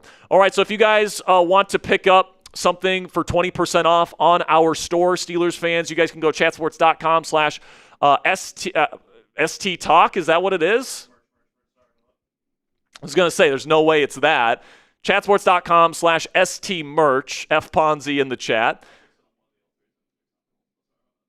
Okay, cool. So for until the end of this mock draft, these t-shirts are going to be available for 20% off, okay? And it's not just the Pittman t-shirts, guys. It's the channel logo t-shirt. It's the Married Into This collection. All of our merch that is on our collection right now is 20% off up until the end of this mock draft. So if you guys want to help support the show, get a piece of merch to help support the channel. It's chatsports.com/stmerch. To go to our website today. And then for our Commanders audience, if you want a Scary Terry McLaurin t-shirt, you guys can get one today. You go into chatsports.com/scary. The same flash sale applies here, 20% off up until the end of this mock draft. Again, that's chatsports.com/scary to pick yours up today. These things are $29.99 retail, so 20% off there. You get a pretty decent discount. They come in 3 different colors, black, red, and white. So if you guys love Scary Terry McLaurin, you want a cool t-shirt that's going to get a ton of compliments, chatsports.com/scary is where you guys can get yours today. All right, we are back, and we are about to get things going again here in the second round. Ty Simpson is still available, which is not going to happen, but nobody wants to take him. And I'm telling you guys this right now. Steelers fans, if he's there in round 3, I have to take him. Okay? He's too good of a quarterback prospect to pass up on in round 3. And I get it. I get the concerns, injury concerns. I get the hand size. But guess what? He's got the same size hands as Will Howard. So, if Simpson's there in round 3, I think that's just too good of a value, and I think we're going to have to pick him because we don't have a future at quarterback as we currently stand. Will Howard might be a future option, but he's a former 6th-round pick. Is he really going to be somebody that's a legitimate future option for this team? If you get handed on a silver platter somebody that I have a first-round grade on, and you have a big need at future at quarterback, it's just something that I'm going to have to pull the trigger on. So we'll see. Our next pick comes up at pick 85. So if he's still there at 85, which I don't think he will be, Ponzi, we still have 30 picks to go. We pretty much have a whole nother round before the Steelers are picking again. That's just too good of a value to pass up on. I don't. The spot I see him going at is Arizona? Probably Arizona at 65. But even then, yeah, I think JOD has told me repeatedly he does not like Ty Simpson. And if he's not going to Arizona, who's pulling the trigger on that? Are the Jets? Maybe? I don't think they have a pick. Because if JOD hates Ty Simpson... Jets don't have a pick in round 3. The Jets don't have a pick in round... Do they have another pick in round 2? I think they already had both of them, right? Yeah, Jets are done for the day. Dude, are we going to land Ty Simpson in round 3? It's just not realistic, man. It's not realistic, but if the board falls the way that it's fallen right now, I'm going to gladly take it. Bo Callahan's falling. Dude. To get Casey Concepcion, Emmanuel Pregnon in the first round and still get Ty freaking Simpson, who could be your future franchise quarterback. In round 3? That's an absolute... that would be unbelievable. Unbelievable. Pick is in for the Eagles. Keontae Scott. Keontae Scott, safety from Miami, DB. Older player, but he's an athletic freak, versatile, can play in the slot, can play outside, can play safety. Eagles, they need help in the secondary, and whenever there's an injury, he could just plug and play. So I don't hate that pick for Chase Sr.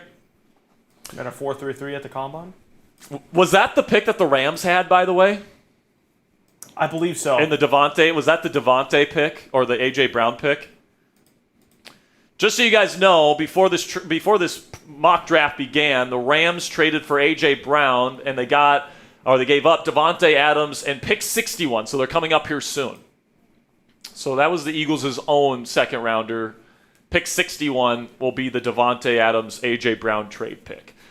Now, just to recap here for our Commanders audience, we've only made 1 pick so far, but we have 2 picks coming up here in round 3 because we traded down for an extra third-round pick for pick 87. I think I've said in the past pick 85. I just got, I got mixed up with the Steelers picks because the Steelers pick at 85. But we get pick 87 to trade down 4 spots, and we still got a player that I think is a perfect fit for this offense and is potentially this team's future number 1 receiver. He reminds me a lot of Jackson Smith and Jigba. A lot of people say he reminds them of Amon-Ra St. Brown as a physical, tough slot wide receiver that gets open all the time. Really solid hands, good after the catch, and Mekhi Lemon. I think that that's going to be an awesome pick if the Commanders end up doing this and trading down and still getting a Mekhi Lemon at number 11, but we get 2 additional third-round picks to play with here. And then with the Steelers, obviously we took Casey Concepcion in the first round at pick number 21 to be your slot extraordinaire, yak threat, vertical threat, and special teams ace from the return game perspective. Like Casey Concepcion, Ponzi, you usually want to go and get a guy in round 1 that's going to fill a specific role for your team right away. He's going to fill multiple roles for this team. He's going to be a vertical threat. He'll be an underneath threat. He'll be special teams threat. And then I think he's got the route running chops and the juice to potentially be one of the premier separators at the NFL level if he can develop a little bit more of the tempoing and the nuance, which is usually important for Aaron Rodgers, which is one of the things that makes me hesitate a little bit taking him, but I still think he's absolutely worth the 21st overall selection. And then you trade up with Seattle. I know it's quite a bit. You're giving up a second-round pick, a third-round pick, and a fourth-round pick, but you get a guy in Emmanuel Pregnon, who I believe is not Venga Iwane, but he's right behind him. All right, like people do not realize that Emmanuel Pregnon might be a top 5 offensive lineman in this class. Just taking out positional value. And guards are becoming more and more valuable in the league, Ponzi. And especially if you got a big need there, I think that the Steelers are going to want to address that. And if I'm the Steelers and Pregnon's still there at 32, I get an extra year on the rookie contract. I think it would be a good move for the Pittsburgh Steelers. But Caleb Banks, DT from Florida, probably has the biggest upside out of any DT in this class. Just with that foot injury, though. Yeah, he's got the foot issue, which is going to be, a risk. But Jacksonville, a win-now team, is willing to take that risk. Big-bodied guy, 330 pounds with long arms, gets after the quarterback, athletic freak. If he was fully healthy, Ponzi, I think he would probably be a top 20 pick. I agree. He is just an absolute monster, but a big guy with foot issues, and it's a recurring foot issue. It's a big, big, big concern. All right. Did I miss any other picks? Traden Stokes just got picked. Traden Stokes, cornerback from Arizona, off the board to Chicago as they revamp their secondary. Now, Stokes is listed as a corner. I think he could play safety at the next level as well. Runs in the 4.3s. I think he ran a 4.33 at 190 pounds. So he's somebody that played a lot of nickel for the Arizona Wildcats. Did it at a really high level last year. I think he could play free safety, and he could replace Jaquan Brisker in that defense, who, of course, ended up going to the Pittsburgh Steelers in free agency. So don't hate that pick at all for Chicago. Of course, they just drafted Jermod McCoy in the first round, a little bit of a risk there, but Stokes has the versatility to be a guy that can move around if there's injuries, but definitely. The thing about Stokes, Ponzi, is that he just moves different. His stop-start ability is just unreal. Like, it looks like a video game player out there when he's out there. It's just it's just unreal athleticism that he brings to the table and unreal versatility, and versatility is at a premium in today's NFL. And the Bears lost a lot of their secondary, so double dipping at secondary is not the end of the world for them. I think that could be a realistic move for them. Absolutely. Pick number 59 now. Atlanta is on the clock because the San Francisco 49ers just put in their pick, and we are waiting on our software to catch up with us here. So just give us a second. President Roger. There it is. Jennings Dunker, the ginger, mulleted, mustachioed. I love this guy, man. He's awesome. Now, he's a little top-heavy. He doesn't have terrific balance, but I think that he's going to play a lot better at guard than he is at tackle. A lot of power. Like, he moves people in the run game. So, this is somebody that maybe the Steelers, if they didn't trade up, they could have gotten at 53. But, honestly, the lack of balance, it worries me because Dunker is the type of body type where he should be a tackle, where he's got all the tools that you look for to be a tackle. But why are people saying he's going to be a guard? Because he's not very good at tackle. So, if he's not good at tackle, it's not going to be a guarantee that he's good at guard. There's a little bit of a projection there. I don't know if the Steelers want to take that much of a risk. The Steelers did not meet with Jennings Dunker at any point during this process. So, I don't think that Dunker will be a Pittsburgh Steeler. We'll see. I guess anything's possible, but I still feel good about moving up for Emmanuel Pregnon, who is one of the best offensive linemen in this class, period. Then at pick 59, a good pick here for Atlanta as they take Lee Hunter, who I think has a chance to be the best defensive tackle from this class, Ponzi. He's just an absolute space eater that also brings a little bit of athletic juice into some disruption to the table from the nose tackle position. I don't know if he's going to be like a top 10 level DT in the game at any point in his career, but I think he could be a top 5 nose tackle in the game. And, this is a guy that, can be an every down player. He can play 3 technique. He's got enough disruption to do that on third downs if you want him to do that. But obviously, he's got that space-eating, double-team take-on ability that you want from your nose tackle. So really, really like that pick from Atlanta. I actually have a higher grade on him than Caden McDonald, who went a lot earlier. He went in the first round to Houston in this mock draft scenario. All right, while we're in the second round here, this is a great time to catch up on Super Chats, Ponzi. So we'll try to catch up on some Super Chats here before we get back on the clock. The next pick will be, I believe, Washington at 71. Then we'll have Steelers at 85, Commanders again at 87, Steelers at 99 to finish it.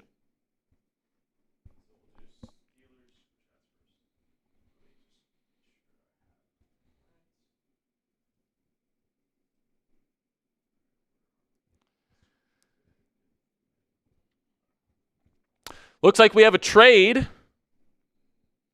Oh, never mind. He was putting up a graphic that I thought was a trade. It was just the latest picks. Lee Hunter and Gabe Akis, the edge from Illinois, going to the Chicago Bears. Not a bad pick there. Robert Locke with a 10 says, thanks, Ponzi and Jack, and especially Cassie for everything you do for us. Robert Locke, I appreciate you and your support for this channel. Next up here, Bernard, or is it Hunter? Okay, Hunter Dillman with a 10 says, considering the high cost of top receivers in the NFL, I think we already did this one, didn't we? I'm pretty sure we already did this one. Yeah. $5 from Bernard says, Chris Broussard says he would rather see Will Howard out there than Rodgers. And, he's a Ravens fan. Of course he would want Will Howard out there over Aaron Rodgers, who beat his team twice last year and getting blown out in the playoffs. I mean, I disagree. Would you rather have a 10-7 season and lose in the first round of the playoffs, or would you rather go 4 wins, 5 wins with Will Howard? Like, I get that people are like, oh, we can get a quarterback if we win 4 or 5 games. Steelers fans have not experienced a 4 or 5 win season in recent memory. They now have the NFL record for the most non-losing seasons in a row. Dude, I know a lot of people that, Commanders fans know this. A 5-win season is not fun. A 4-win season is not fun, all right? And, you could say, oh, we can get a quarterback, but, there's no guarantee that quarterback works out, first of all. Second of all, even if you make the playoffs next year, the Steelers are probably going to have more than enough draft capital to trade up for a quarterback next year. There's supposed to be 4 to 6 first-round quarterbacks next year. The opportunity is absolutely there for the Steelers to trade up for a quarterback, even if they're good next year. So, of course, Chris Broussard, the Ravens fan, would love to see Will Howard out there so that Aaron Rodgers can't beat his ass anymore. All right, a little bit of a trade here. Jaguars trading picks number 88 and 100 to the Denver Broncos in exchange for pick 62. Is it just me, or did the Jaguars fleece the Broncos here? I feel like this is a fleece. You move up, 26 spots, and all it takes is pick 100? Yeah. What's the trade value on that? It's got to be overpriced for... I mean, I'm sure Moose just took a bad deal just so he could say he had more than 1 pick in this mock draft, because the Broncos, heading into this, only had 1 third-round pick, and it was pick 62. Or they had 1 pick. It was in the second round. They don't have a third-round pick. They don't have a first-rounder. So I think that he wants to say, hey, I took more than 1 player in this mock draft, so he traded down from 62 for a couple of late thirds. We have a little bit of cheating going on in our Oh yeah, classic Mitchell Renz cheater here says if he's trying to put together a trade when it's not allowed. Can't trade in the middle of the draft. Yep. Jeremy Chugg says we have to take Fernando Mendoza away for tampering. I agree. Per Chat Sports rules. Put him on the Steelers roster. We'll take Fernando Mendoza. Dude, is Ty Simpson going to follow us? Well, let's take a look at all the picks before the Steelers pick here once we talk about Danny Denny Smith from Penn State. I know there's a lot of Penn State fans in our Steelers audience. I hate Denny Sutton. Dude, he stinks. I'm sorry. I just don't see the upside with him. For a round 2 pick, I think he's a middle round pick at best. I just don't see it with this guy, man. Where are we? So I think that's a bad pick by Philly. So we're at 63. So we got the pick at 62, did we not? Oh, we did. K'Ron Crawford from Auburn in round 2. Wow. It's a little early for him, but he's good in coverage. I'll give him that. He's a very undersized outside linebacker type, so he fits the 3-4 system that they run there in Jacksonville, but he's going to be more of a rotational guy there anyway, so I don't hate that, but it's a little early. So we're looking here at what teams could take Ty Simpson before the Steelers pick at 85. Because I'm sorry, guys, if Simpson's there at 85, we have to take him. You can say it's not realistic, but it's not like a situation where it's a mock draft simulator. This is an actual mock draft where these teams are making picks based on what their teams would do. Now, I think what's fucking it up is I think very clearly the Cardinals would have taken Simpson at 34. It's just that JOD, our Cardinals host, hates Ty Simpson. So the team that makes the most sense for Ty Simpson, the host of the Chat Sports channel here, doesn't want him. So that's kind of why he's falling here. He could still take him at 25, but I don't see any teams in this area that would take him. Ponzi, do you? Whoa. Yeah, also is this just a little bit of a reach to you? What? This next pick? Romeo Height? Romello Height, the edge from Texas Tech in round 2. I like him. Listen, man, he plays with his hair on fire. He's undersized. He's going to be a rotational edge rusher. That's back-to-back questionable picks. New England not having a great draft, in my opinion. Caleb Lomu and Romello Height, that's not a great combo for me. We continue on here. Raiders have already taken a quarterback. They're not going to go there. JOD has the Browns at 70, so if he hates Ty Simpson and he loves Shadur Sanders, Cleveland's not taking him at 70. So it's completely unrealistic because two teams that could realistically take Ty Simpson, we have a host here that refuses to take him. Which, I get it. It's his mock draft, but at the same time, you got to be at least a little bit realistic here. I think, obviously with all the trades that we've had, I think it's okay to be a little bit good fun here. But, realistically, he probably would have been picked with the Cardinals' second rounder at least. Yeah, at the very least. Let's just take the trade down situation that we had earlier at number 9, going from 3 to 9. I think there's a chance he could have been taken there. I think 34 is probably the more likely scenario there. Don't get me wrong, but yeah, I don't know if the Jets really feel like that. And maybe this is a case where it's hey, maybe Ty Simpson does fall to round 3. Or maybe how about we take a safety at 85 and we still get Ty at 899? Honestly, I would be okay with that because if Ty gets taken, it's not going to be any skin off my ass. I'll just take another player at 99. That's not a big deal. Just one last reminder before we get to this last. We are in a break right now. Oh, we are? Okay. Yes. This one, Prize Picks? No. Oh. I was going to do merch. Oh, okay, cool. So if you guys want to pick up any of our merch for either of our channels here, our Steelers audience can pick up our brand new Pittman t-shirts. Available on our website, chatsports.com/stmerch. At that link, you guys can also get Steelers Talk channel logo t-shirts as well as our Married Into This collection. Right now, we're having a flash sale, guys, where 20% off is the price here for everything on our website up until the end of this mock draft. Okay, guys? So make sure you guys take advantage of that while the Steelers and Commanders are waiting for our upcoming picks here in round 3. Go to chatsports.com/stmerch and pick up any of the number of t-shirts or hats that we have available on our website. Then for our Commanders audience, we have one t-shirt currently in circulation, which is our Scary Terry McLaurin t-shirt, which you guys have been buying up like crazy. Thank thank you guys so much for your support. But chatsports.com/scary to pick yours up today. These t-shirts come in 3 different colors, black, red, and then white. I love the paint splatter in the background. Love the Scream mask on Terry here. Obviously, the jersey is a little bit outdated because the Commanders just got new unis, but I think this is a t-shirt that you can wear to a summer barbecue or a Commanders training camp. They're going to get a lot of compliments. So chatsports.com/scary to pick yours up today. All right. Yeah, let's catch up on some super chats here. Only one. Okay.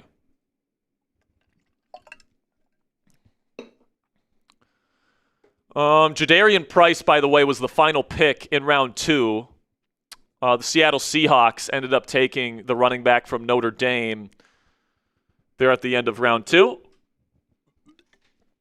Which, by the way, I think there's a chance Price goes in the first round. Now, I think Seattle is a prime trade down candidate because they can still get Price maybe in the middle of the second round, and maybe they could trade down. But I mean, that's good value getting Jadarian Price at the end of round 2. Bernard with the 5 says just because you suck doesn't mean you get a great young QB. Look at the Jets, LOL. Look at the Browns. How long have the Browns sucked? It doesn't mean that you get a great QB, man. I know Steelers fans are like, oh, yeah, we drafted Terry Bradshaw number 1, and we took Big Ben Roethlisberger in the top 10. It's worked out every time for us, so it's going to work out again. And that's not necessarily the case, right? So I think, especially with Cam Hayward at the end of his career, TJ Watt getting towards the end, this team is clearly trying to win now. It doesn't make sense to have a strategy. Oh, there he is. Ty Simpson off the board. He finally did it. Finally did it. Oh, my God. All right. I would have felt bad to have to take him there. I would have had to, man. If he was there in round 3, I would have had to do it. All right. But he ends up going in round 3 here at the top of the round with a massive fall at pick number 65. So we're coming up here pretty soon at the Commanders pick at 71. Bernard with a 2 says, Jack, people say you're in love with Aaron Rodgers, LOL. I mean, people can say what they want. I like Aaron Rodgers. I think that he can be a very effective quarterback for us this year. So I guess that's somewhat accurate. I think that I definitely like Aaron Rodgers as a quarterback. I think he gives this team the best chance to succeed this year. If people disagree with that, that's fine, but that's my take.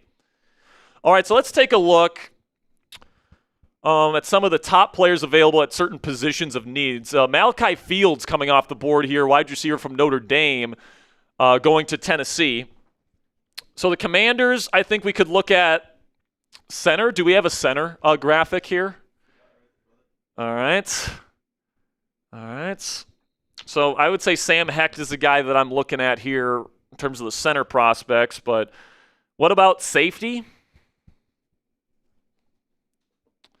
Still got Zakee Wheatley and Bud Clark available, so Jalen Kilgore's still there as well.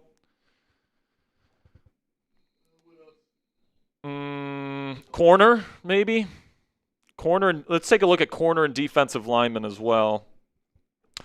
Ooh, man, there's some good corners. I really like Keith Abney from Arizona State. I might have to think about taking him if I'm the Commanders. Malik Muhammad's a pretty decent player. Chandler Rivers is a pretty good player as well from Duke. What about the defensive lineman? Dominique Orange, Big Citrus still on the board. Darrell Jackson Jr. still on the board as well from Florida State. All right, pick number 67, the pick that Mitch tried to trade away. Cheater.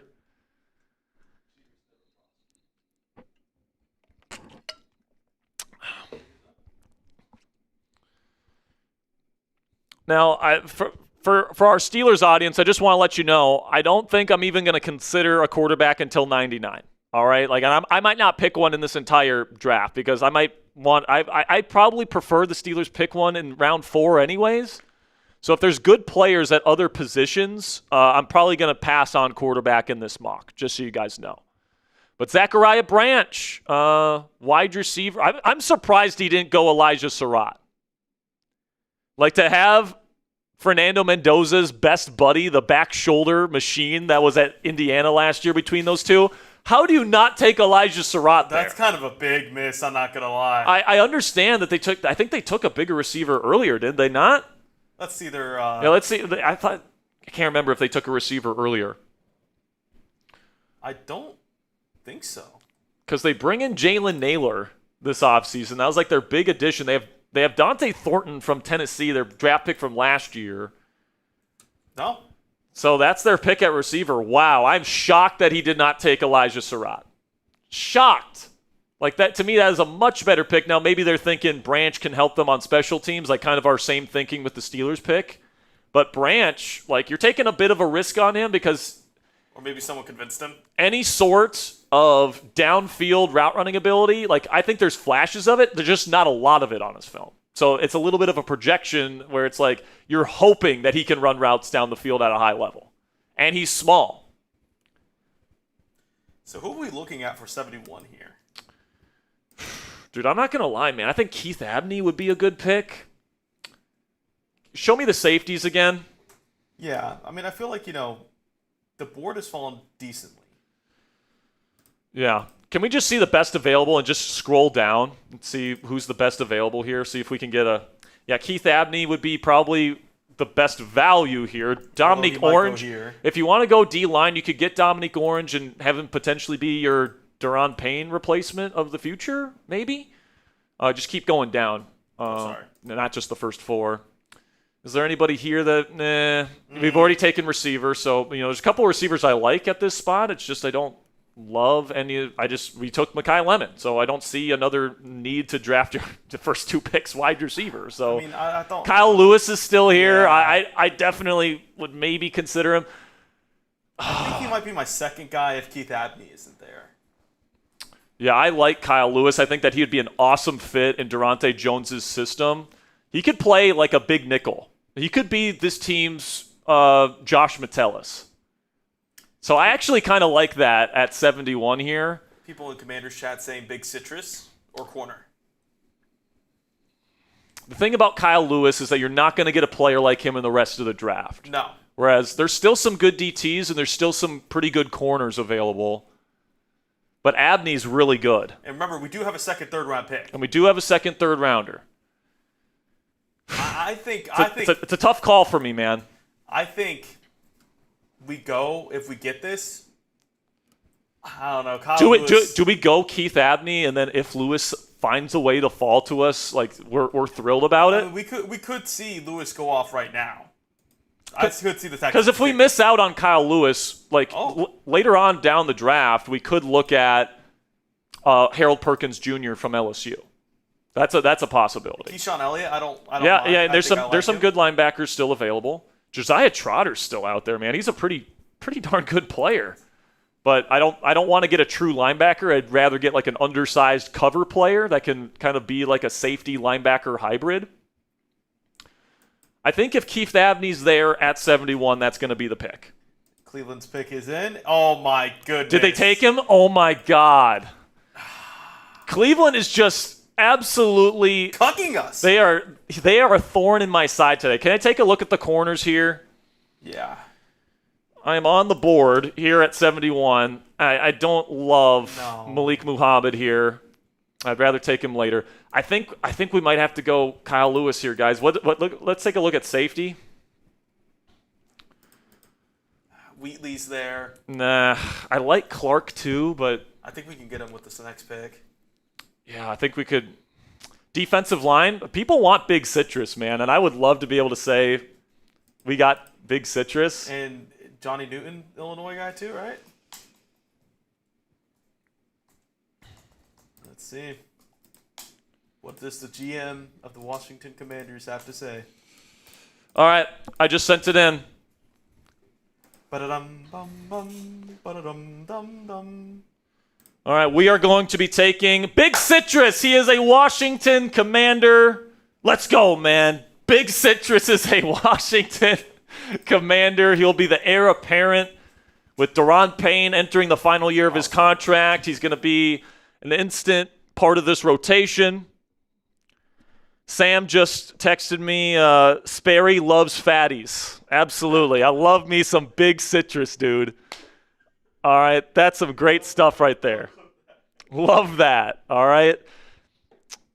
Think it's a good value. Think he's a good player. Now we have to shift our focus quickly here to Steelers because we have a pick at – no, our next pick is not until 85. So we got a little bit of time here. But we'll be pretty much back-to-back here, 85, and then we have a pick again at 87. So looking ahead for the Steelers, I think you're probably looking at safety. Like, I think Kyle Lewis might be in play here as well because he could be that kind of hybrid player that I think Patrick Graham would like in the defense. But also Jalen Kilgore is interesting. I think Bud Clark would be an awesome fit as well. We can take a look at probably defensive line, corner, and safety. So right now, defensive linemen available. Some good players. I like Darrell Jackson Jr. a lot. Steelers have shown a lot of interest in him. Where is Darrell Jackson on the regular big board right now, on the best available? 'Cause I'm trying to figure out, could we potentially get him at 99? Because if not, he might be the player that I'm kind of eyeballing here. But I want to see where he is on the big board here because I know every other team in this mock draft is looking at the best available.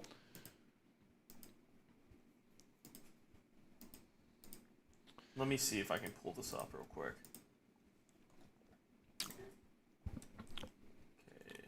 Okay, so he's not on that list right there. He's not in the top 8. He is not in the top 12, so that's interesting. Not in the top 16? Not in the top 16. I think we might be able to pull it off, ladies and gentlemen. It's definitely not impossible. No, not there. I'm considering, maybe waiting on, and if we don't have Darrell Jackson at 99, we could just, take Drew Aller or something. I'm going to take the best player available. I don't know if you see this pick right now. Very, very classic. Ah, yes. Kyle Lewis off the board to Cincinnati. And then Good Mike pick. Washington. Good pick. And then Mike Washington. Of course, Arkansas running back to the Saints. I don't think he's that good. I think he has a big fumble issue. I don't think he has great vision. I think this is an Arkansas Razorback fan seeing the special physical traits in Trace Gerard and wanting him on his football team. I think that's what it is. Hey, look, I might have my Texas Tech bias. At least I know where I'm wrong. Yeah, for sure. All But, right. So Kansas City on the clock at 74. Another thing the Steelers can maybe consider is adding another receiver, but I think in this scenario where we trade up and we trade all those picks, I think you probably go receiver again later in the draft, but it'll be later in the draft. It'll be on day 3. To you, Sperry, I think with QB, obviously Drew Aller's there, but I don't mind if you don't even pick QB in the 3rd. Like, I think if you want to double dip at wide receiver, I don't feel a huge need to draft a quarterback in this mock draft. Like, sorry, Craig, you said the Washington GM keeps effing us over. Because I took Big Citrus? Yeah. Well, the Steelers, I don't think that's screwing the Steelers over because the Steelers haven't even met with Big Citrus. No. So I don't really see that as a player. Like, if the Steelers are going to take a DT in round 3, I think it's going to be Darrell Jackson Jr. from Florida State, who's still available. So we don't know if he's still available. So I don't think, and like I said with the Mekhi Lemon thing, I think whether I trade down and take him or not, he's going to get picked before the Steelers, pick. So I think either way, it would have been the same situation, and the board would have fell in a very similar way. So trust me, Steelers fans, I really believe that I am not screwing the Pittsburgh Steelers with these picks. Now, you can disagree with that, and at the end of the day, these are 2 separate teams, and I'm the GM of 2 separate teams, but I'm just one person that has one opinion. So a lot of the players that I like for the Steelers, I also like for the Washington Commanders, right? So hard to get away from that. Just the way that it is. So I'm not taking a quarterback at 85 if I'm the Steelers. Do any of these teams think about pulling the trigger on like a Drew Aller because they fall in love with his upside? Maybe Miami. I know for a fact that Nick Roloff has Drew Aller as his number 3 quarterback in the class. Now, Did not go with him. And they've got a bunch of picks at the end of this 3rd round. Didn't go with him. So here, I don't think they take him here. By the way, the Chiefs took slot receiver out of Clemson, Antonio Williams. Ted Hurst. I like that pick for them. I like that pick too. Now, Foley's cooking a little bit. Now here's the problem with Ted Hurst. It's going to be bumpy in year 1 because he's going to be asked to be a number 1 receiver going up against number 1 NFL corners. He played at Georgia State last year, guys, and I think that NFL press man coverage is going to be an adventure for him in year 1. Doesn't have a lot of play strength. He's a big play threat. Kind of like the Walmart version of George Pickens, in my opinion, where he's got like that lanky frame, big strides, is good after the catch, better route runner than gets credit for, makes crazy catches down the sideline. But the only thing is he played you're going going to to be you're going to be banking on Ted Hurst to be your number 1 receiver next year. I think they probably should have gone receiver earlier. If I were them, I would have taken Carnell Tate at 7. I don't know why they went edge rusher there at 7. Maybe for a fan pick. Maybe.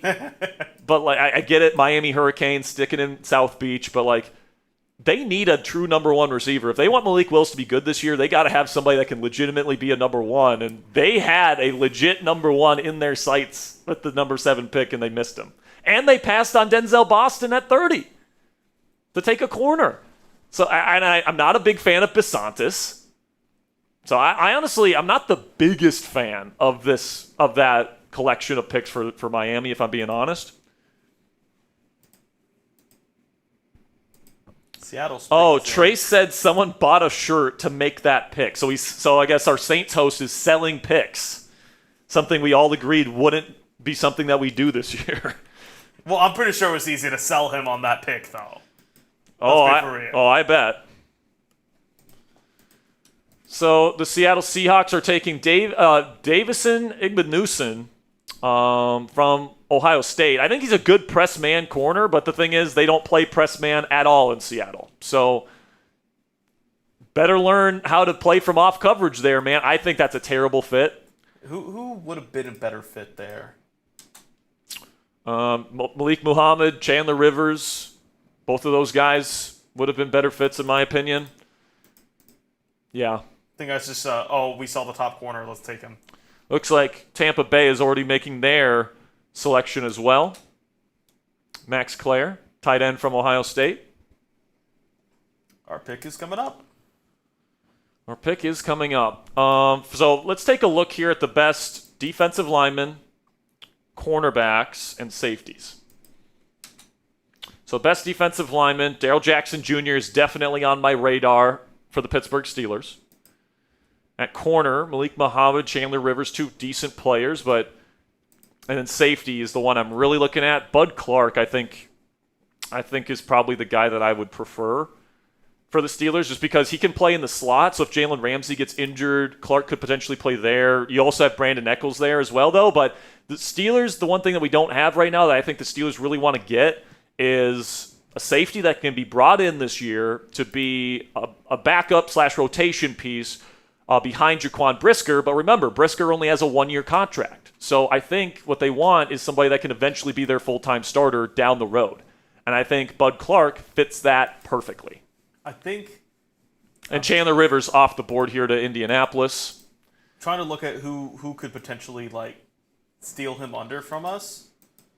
And then I think I'm going to take a center for Washington to round out the Commanders mock draft because they need a center. And if I don't know if the team plans on signing a veteran like Graham Glasgow, who would be awesome for that team, by the way. I don't know if he's contemplating retirement. I don't know what's going on with Graham Glasgow because he seems like a perfect fit for the Commanders offense.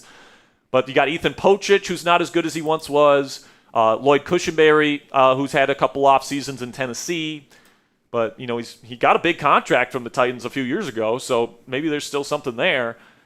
I would prefer the Commanders go get a veteran center, but I think they might be planning on getting a rookie to compete with Nick Allegretti this year.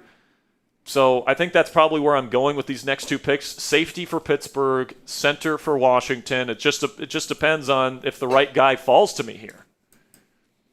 Because, a lot of these teams could just start thinking about, getting a center, getting some young guys in their room, So, like, it isn't impossible, especially, like, for the safeties, too. So that's my biggest concern for the Steelers here. And honestly, getting Bud Clark at 85 is pretty perfect because he's currently ranked 88th on the consensus big board. So that's about where he's expected to go. I'm just worried that one of these teams is going to swoop in here before 85. We got 4 picks to go here, or 3 picks, I should say, or 5 picks. We're at pick 80. Oscar Delp, the tight end from Georgia, sticking in Georgia, going to go play for the Atlanta Falcons. Jake Slaughter. I'm actually okay with that. I'm actually not. Some people think Slaughter's the best center in this class. I would disagree with that. I actually think Connor Lew is the best center prospect in the class, but he needs a little bit of time to develop, in my opinion. Sam Hecht is probably the most pro-ready, in my opinion. But Slaughter, I guess, is fine. I'm fine with the Ravens taking him, though, because it increases the chances that one of these centers that I actually want for the Commanders are going to be there. Josiah Trotter, a good run-defending linebacker. This is about right for him, round 3. Should be able to contribute right away for Jacksonville. Good pick by my guy, Cully. Duval. Now, I know there's probably some Steelers fans that are Penn State fans that really want Zakee Wheatley, but I think Bud Clark's a better player. So let's just hope nobody, because here's the thing. Minnesota needs safety. Did they take one earlier? No. I don't think they. No, they did. They took Halsey. They took Halsey. Oh, they did. They did. That's right. So I don't think they're taking Bud Clark here, or at least I hope not. Because that's what I'm hoping is falling to me here at 85. Don't double up at safety. Don't do that to us. Yeah, nose tackle and 2 safeties. That would be a crazy. Oh man, the guy that I wanted for the Commanders at 87 is off the board. It's Sam Hecht. I guess I'll take Connor Lew. He's young, guys. Because he's young, moldable. I can draft him and still sign Graham Glasgow in free agency. I think he's got the best upside out of any center in this class. Sometimes I feel like these other GMs here are listening in on our streams. Yeah, they're stream sniping us. All right, Carolina's pick is in. Let's see who it is. They already took a safety as well, so I don't think they're going to go safety again here. Yeah, they took the Thieneman. Yeah, they took Thieneman in round 1. Malik Muhammad, the cornerback from Texas. So would have been an option for me for Pittsburgh and Washington, actually. I think he fits both of what the Steelers are kind of looking for, and the Commanders, especially the Commanders with the off-coverage stuff. Played a lot of man at Texas, but he's really, really good in off-coverage, in my opinion. So don't hate that for a team in Carolina that plays a lot of off coverage. I think that's a good fit in round 3. Maybe a little bit rich. I think he's like 99 on the consensus big board. He's getting taken here at 83. See what Trader Joey has to pick. And we'll see what Trader Joey has for us here. I doubt he takes safety.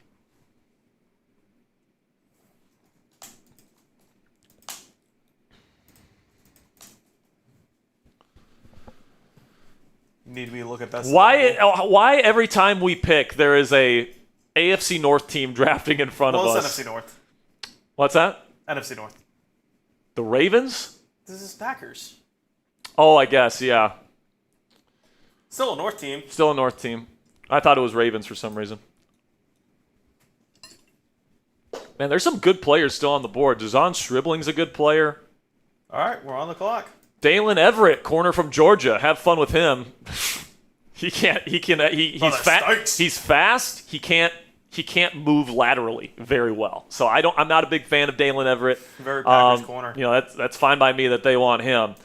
So now the Pittsburgh Steelers are on the clock, and the person that I was hoping to fall to me at 85 is here. That would be Bud Clark from TCU, so I'm going to put that in.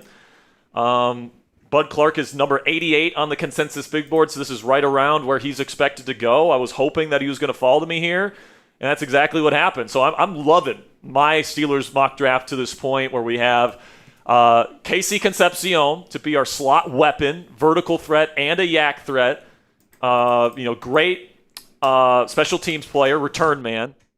Then you trade up to go get Emmanuel Pregnon, who I think might be a top 5 offensive lineman in the class, taking away positional value to be your immediate starting left guard, plug and play.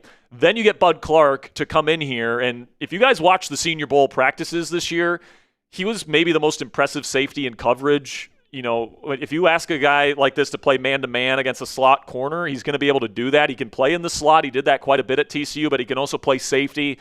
I think with his athleticism, his coverage ability, he's going to be coming in here as an understudy behind Jaquan Brisker, and he's eventually going to be a starting safety for the Pittsburgh Steelers starting in 2027. I think that this guy's the perfect guy for the Steelers to target in round 3 at the safety position. We end up landing him here at number 85. So let's take a look at the top centers here. Tom Downey, our Cowboys host, just texted me, "You dick." So I guess, Tom and I are both high on Bud Clark. And here, guys, I think I'm going to go. Which center should I go here, folks? Logan Jones from Iowa or Connor Lew? I think Logan might be a little bit more ready to play right now. But Lew, it might be a little bit more upside. You know what? I'm going to go with Logan Jones, who I really like. I think he's more ready to play right away. If this was a situation where I could sit my center, I would pick Connor Lew, but I don't know if I have that. So if I'm picking a guy to play starting center for the Washington Commanders this year, I have to go with Logan Jones because he's a really good athlete, moves really well. So if David Blau wants to do, the outside zone stuff, they can do that. We saw Ben Johnson do that a lot in Detroit and in Chicago last year. I think he fits what the team is kind of looking for from an athletic standpoint.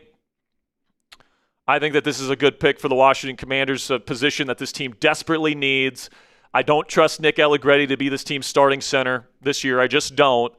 And, we don't have a pick until round 5 in this mock draft scenario, and I just don't think we're going to get a center in round 5 that's going to be ready to play right away. So bring in Logan Jones. He can compete with Nick Allegretti. If Jones isn't ready to go, I guess you start Allegretti to start the season. But I honestly think Logan Jones would win that competition. I think that is a good pick for the Washington Commanders.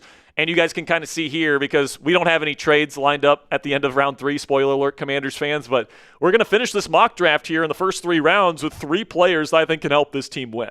All right, Mekhi Lemon, a good player here out of USC, going to be your Amon-Ra St. Brown in this Ben Johnson-style offense with David Blau calling the plays. I think that him and Jaden Daniels will get along great. I think that he could be your future number 1 receiver. So, if Terry McLaurin gets injured again, or if he has a down season next year and Mekhi Lemon is, clearly the future, you could even think about trading Terry McLaurin next offseason if it makes sense. Obviously, you can keep Terry if he balls out, which I think that if he stays healthy, you absolutely could. But you're going to be pairing up Terry McLaurin and Mekhi Lemon for the foreseeable future, and you're probably still going to add Brandon Ayuk to that group by the end of the offseason. That is a legitimate wide receiver trio for Jaden Daniels heading into his 3rd year. Then Dominique Orange. Daron Payne is heading into the final year of his contract. You need a future at nose tackle, and Orange is a guy that can certainly bring that for the Washington Commanders. Plus, it'd be so cool. Big Citrus is a Washington Commander. That's an elite nickname. And then you get Logan Jones, center from Iowa, there at the end of round 3. I really like that pick personally.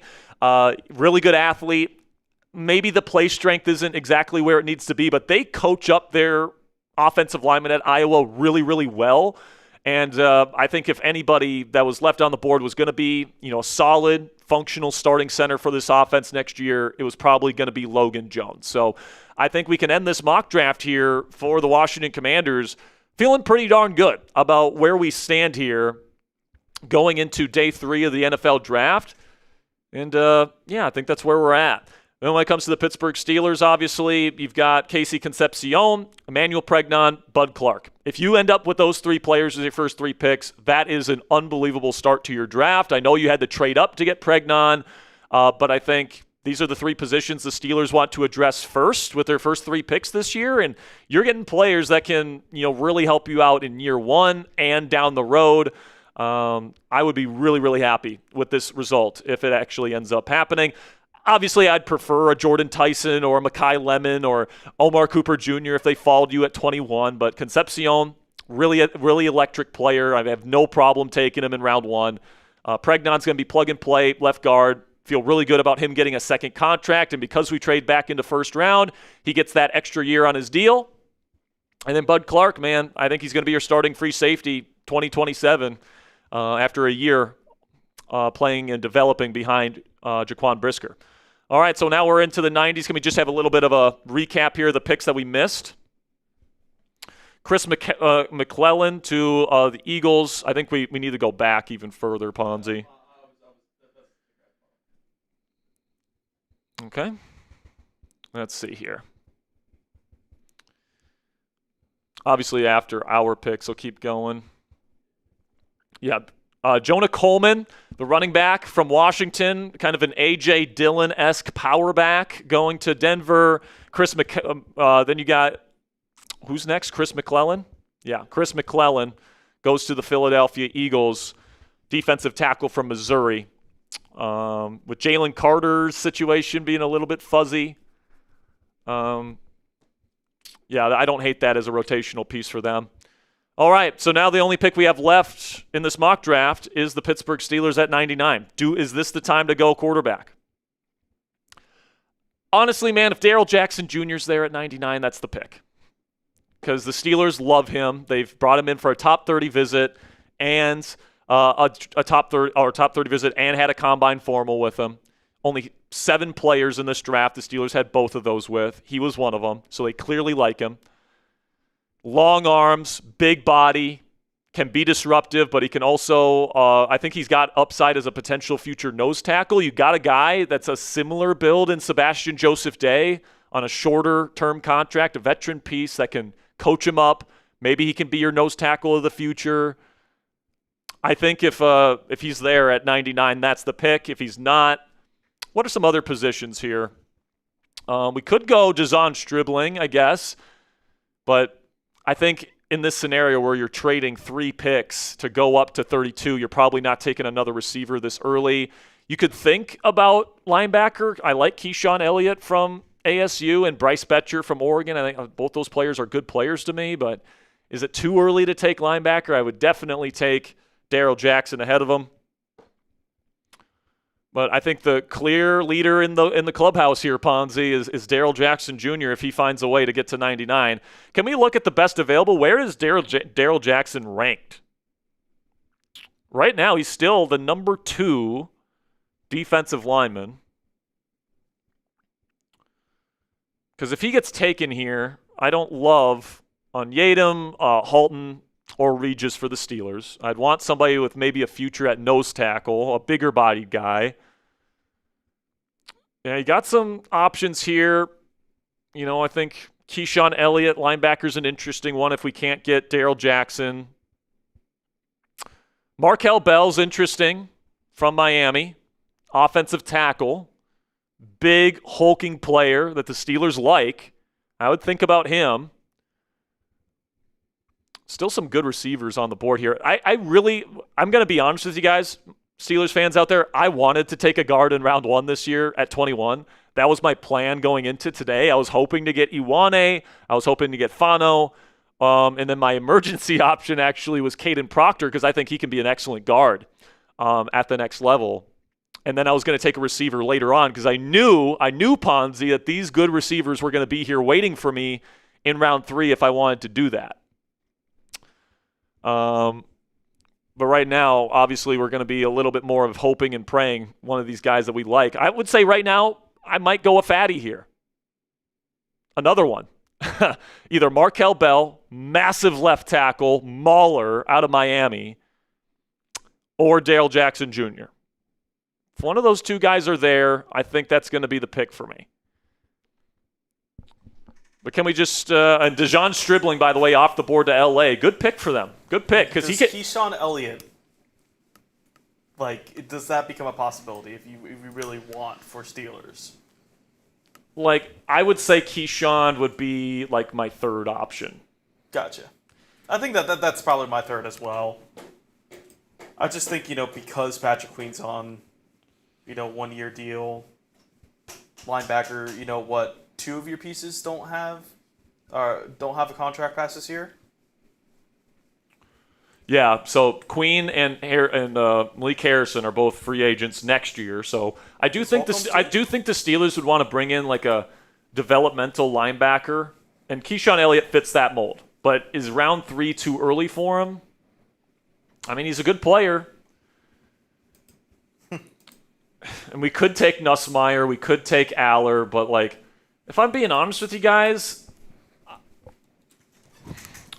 I think there's a chance that the Steelers could get Aller in round 4. I don't think that the Steelers are in a position where they have to feel pressed to take a quarterback at 99.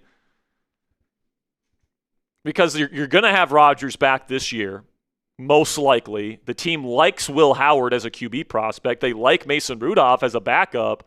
So if there's players at other positions that you really like, I don't think it makes sense to go quarterback at 99. I think you wait until round 4, see if there's a value guy there, see if Drew Aller or Garrett Nussmeier falls to you in round 4, which I don't think is impossible. And, if you like those guys enough there, take them there. I think with quarterback, it's a situation where it's like, if we get the right opportunity to take one, great. But, like, we're not going to forego taking a good player at another position that we want a good player at to take a quarterback, because next year's class is supposed to be a lot better. You have a younger quarterback that you like on the team in Will Howard, and Aaron Rodgers will be back this year, so it's not like you need to take a quarterback this year. You'd like to take one, but like if a guy like Darrell Jackson Jr. is sitting there for you at 99, that's going to be my pick. Jayshawn Barham, by the way, edge rusher from Michigan, goes to Miami. Jacoby Lane stinks. This is the worst. The Patriots mock might be the worst mock of this entire. Alpert, what are we doing, man? Jacoby Lane blows. He's a big receiver that doesn't play with play strength, and he doesn't separate. And he's injured a lot. Then Jalen Kilgore, oh my God, getting another South Carolina safety to pair with Nick Emenwari. Good pick by Ortner there at 96. All right, I'm putting it in the chamber here.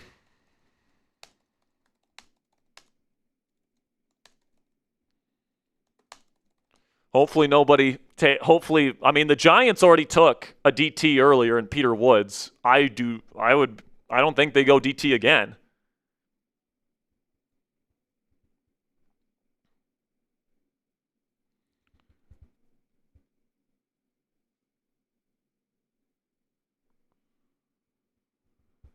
Is Chris Bell still available?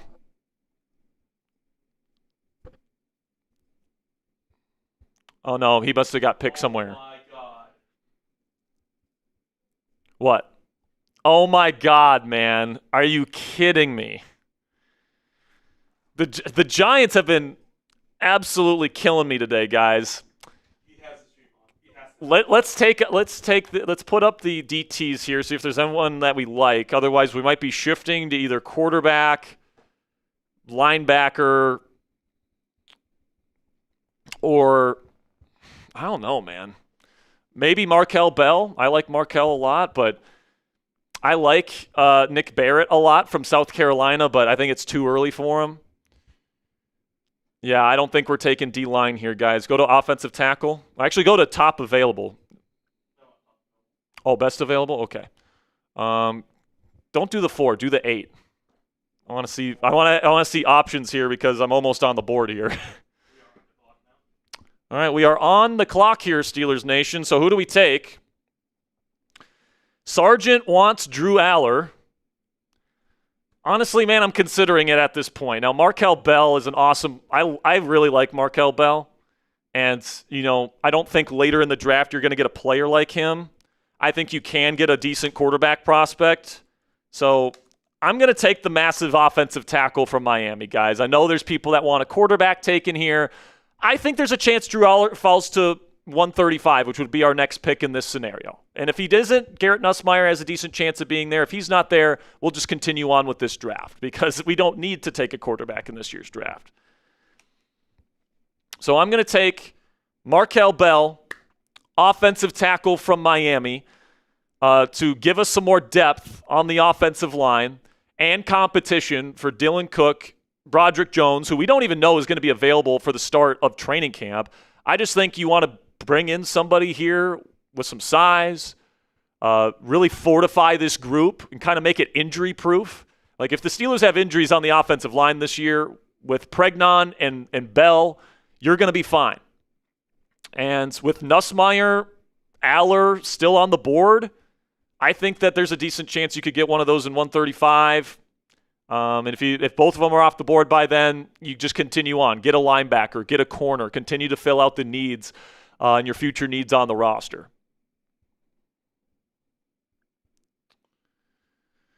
All right.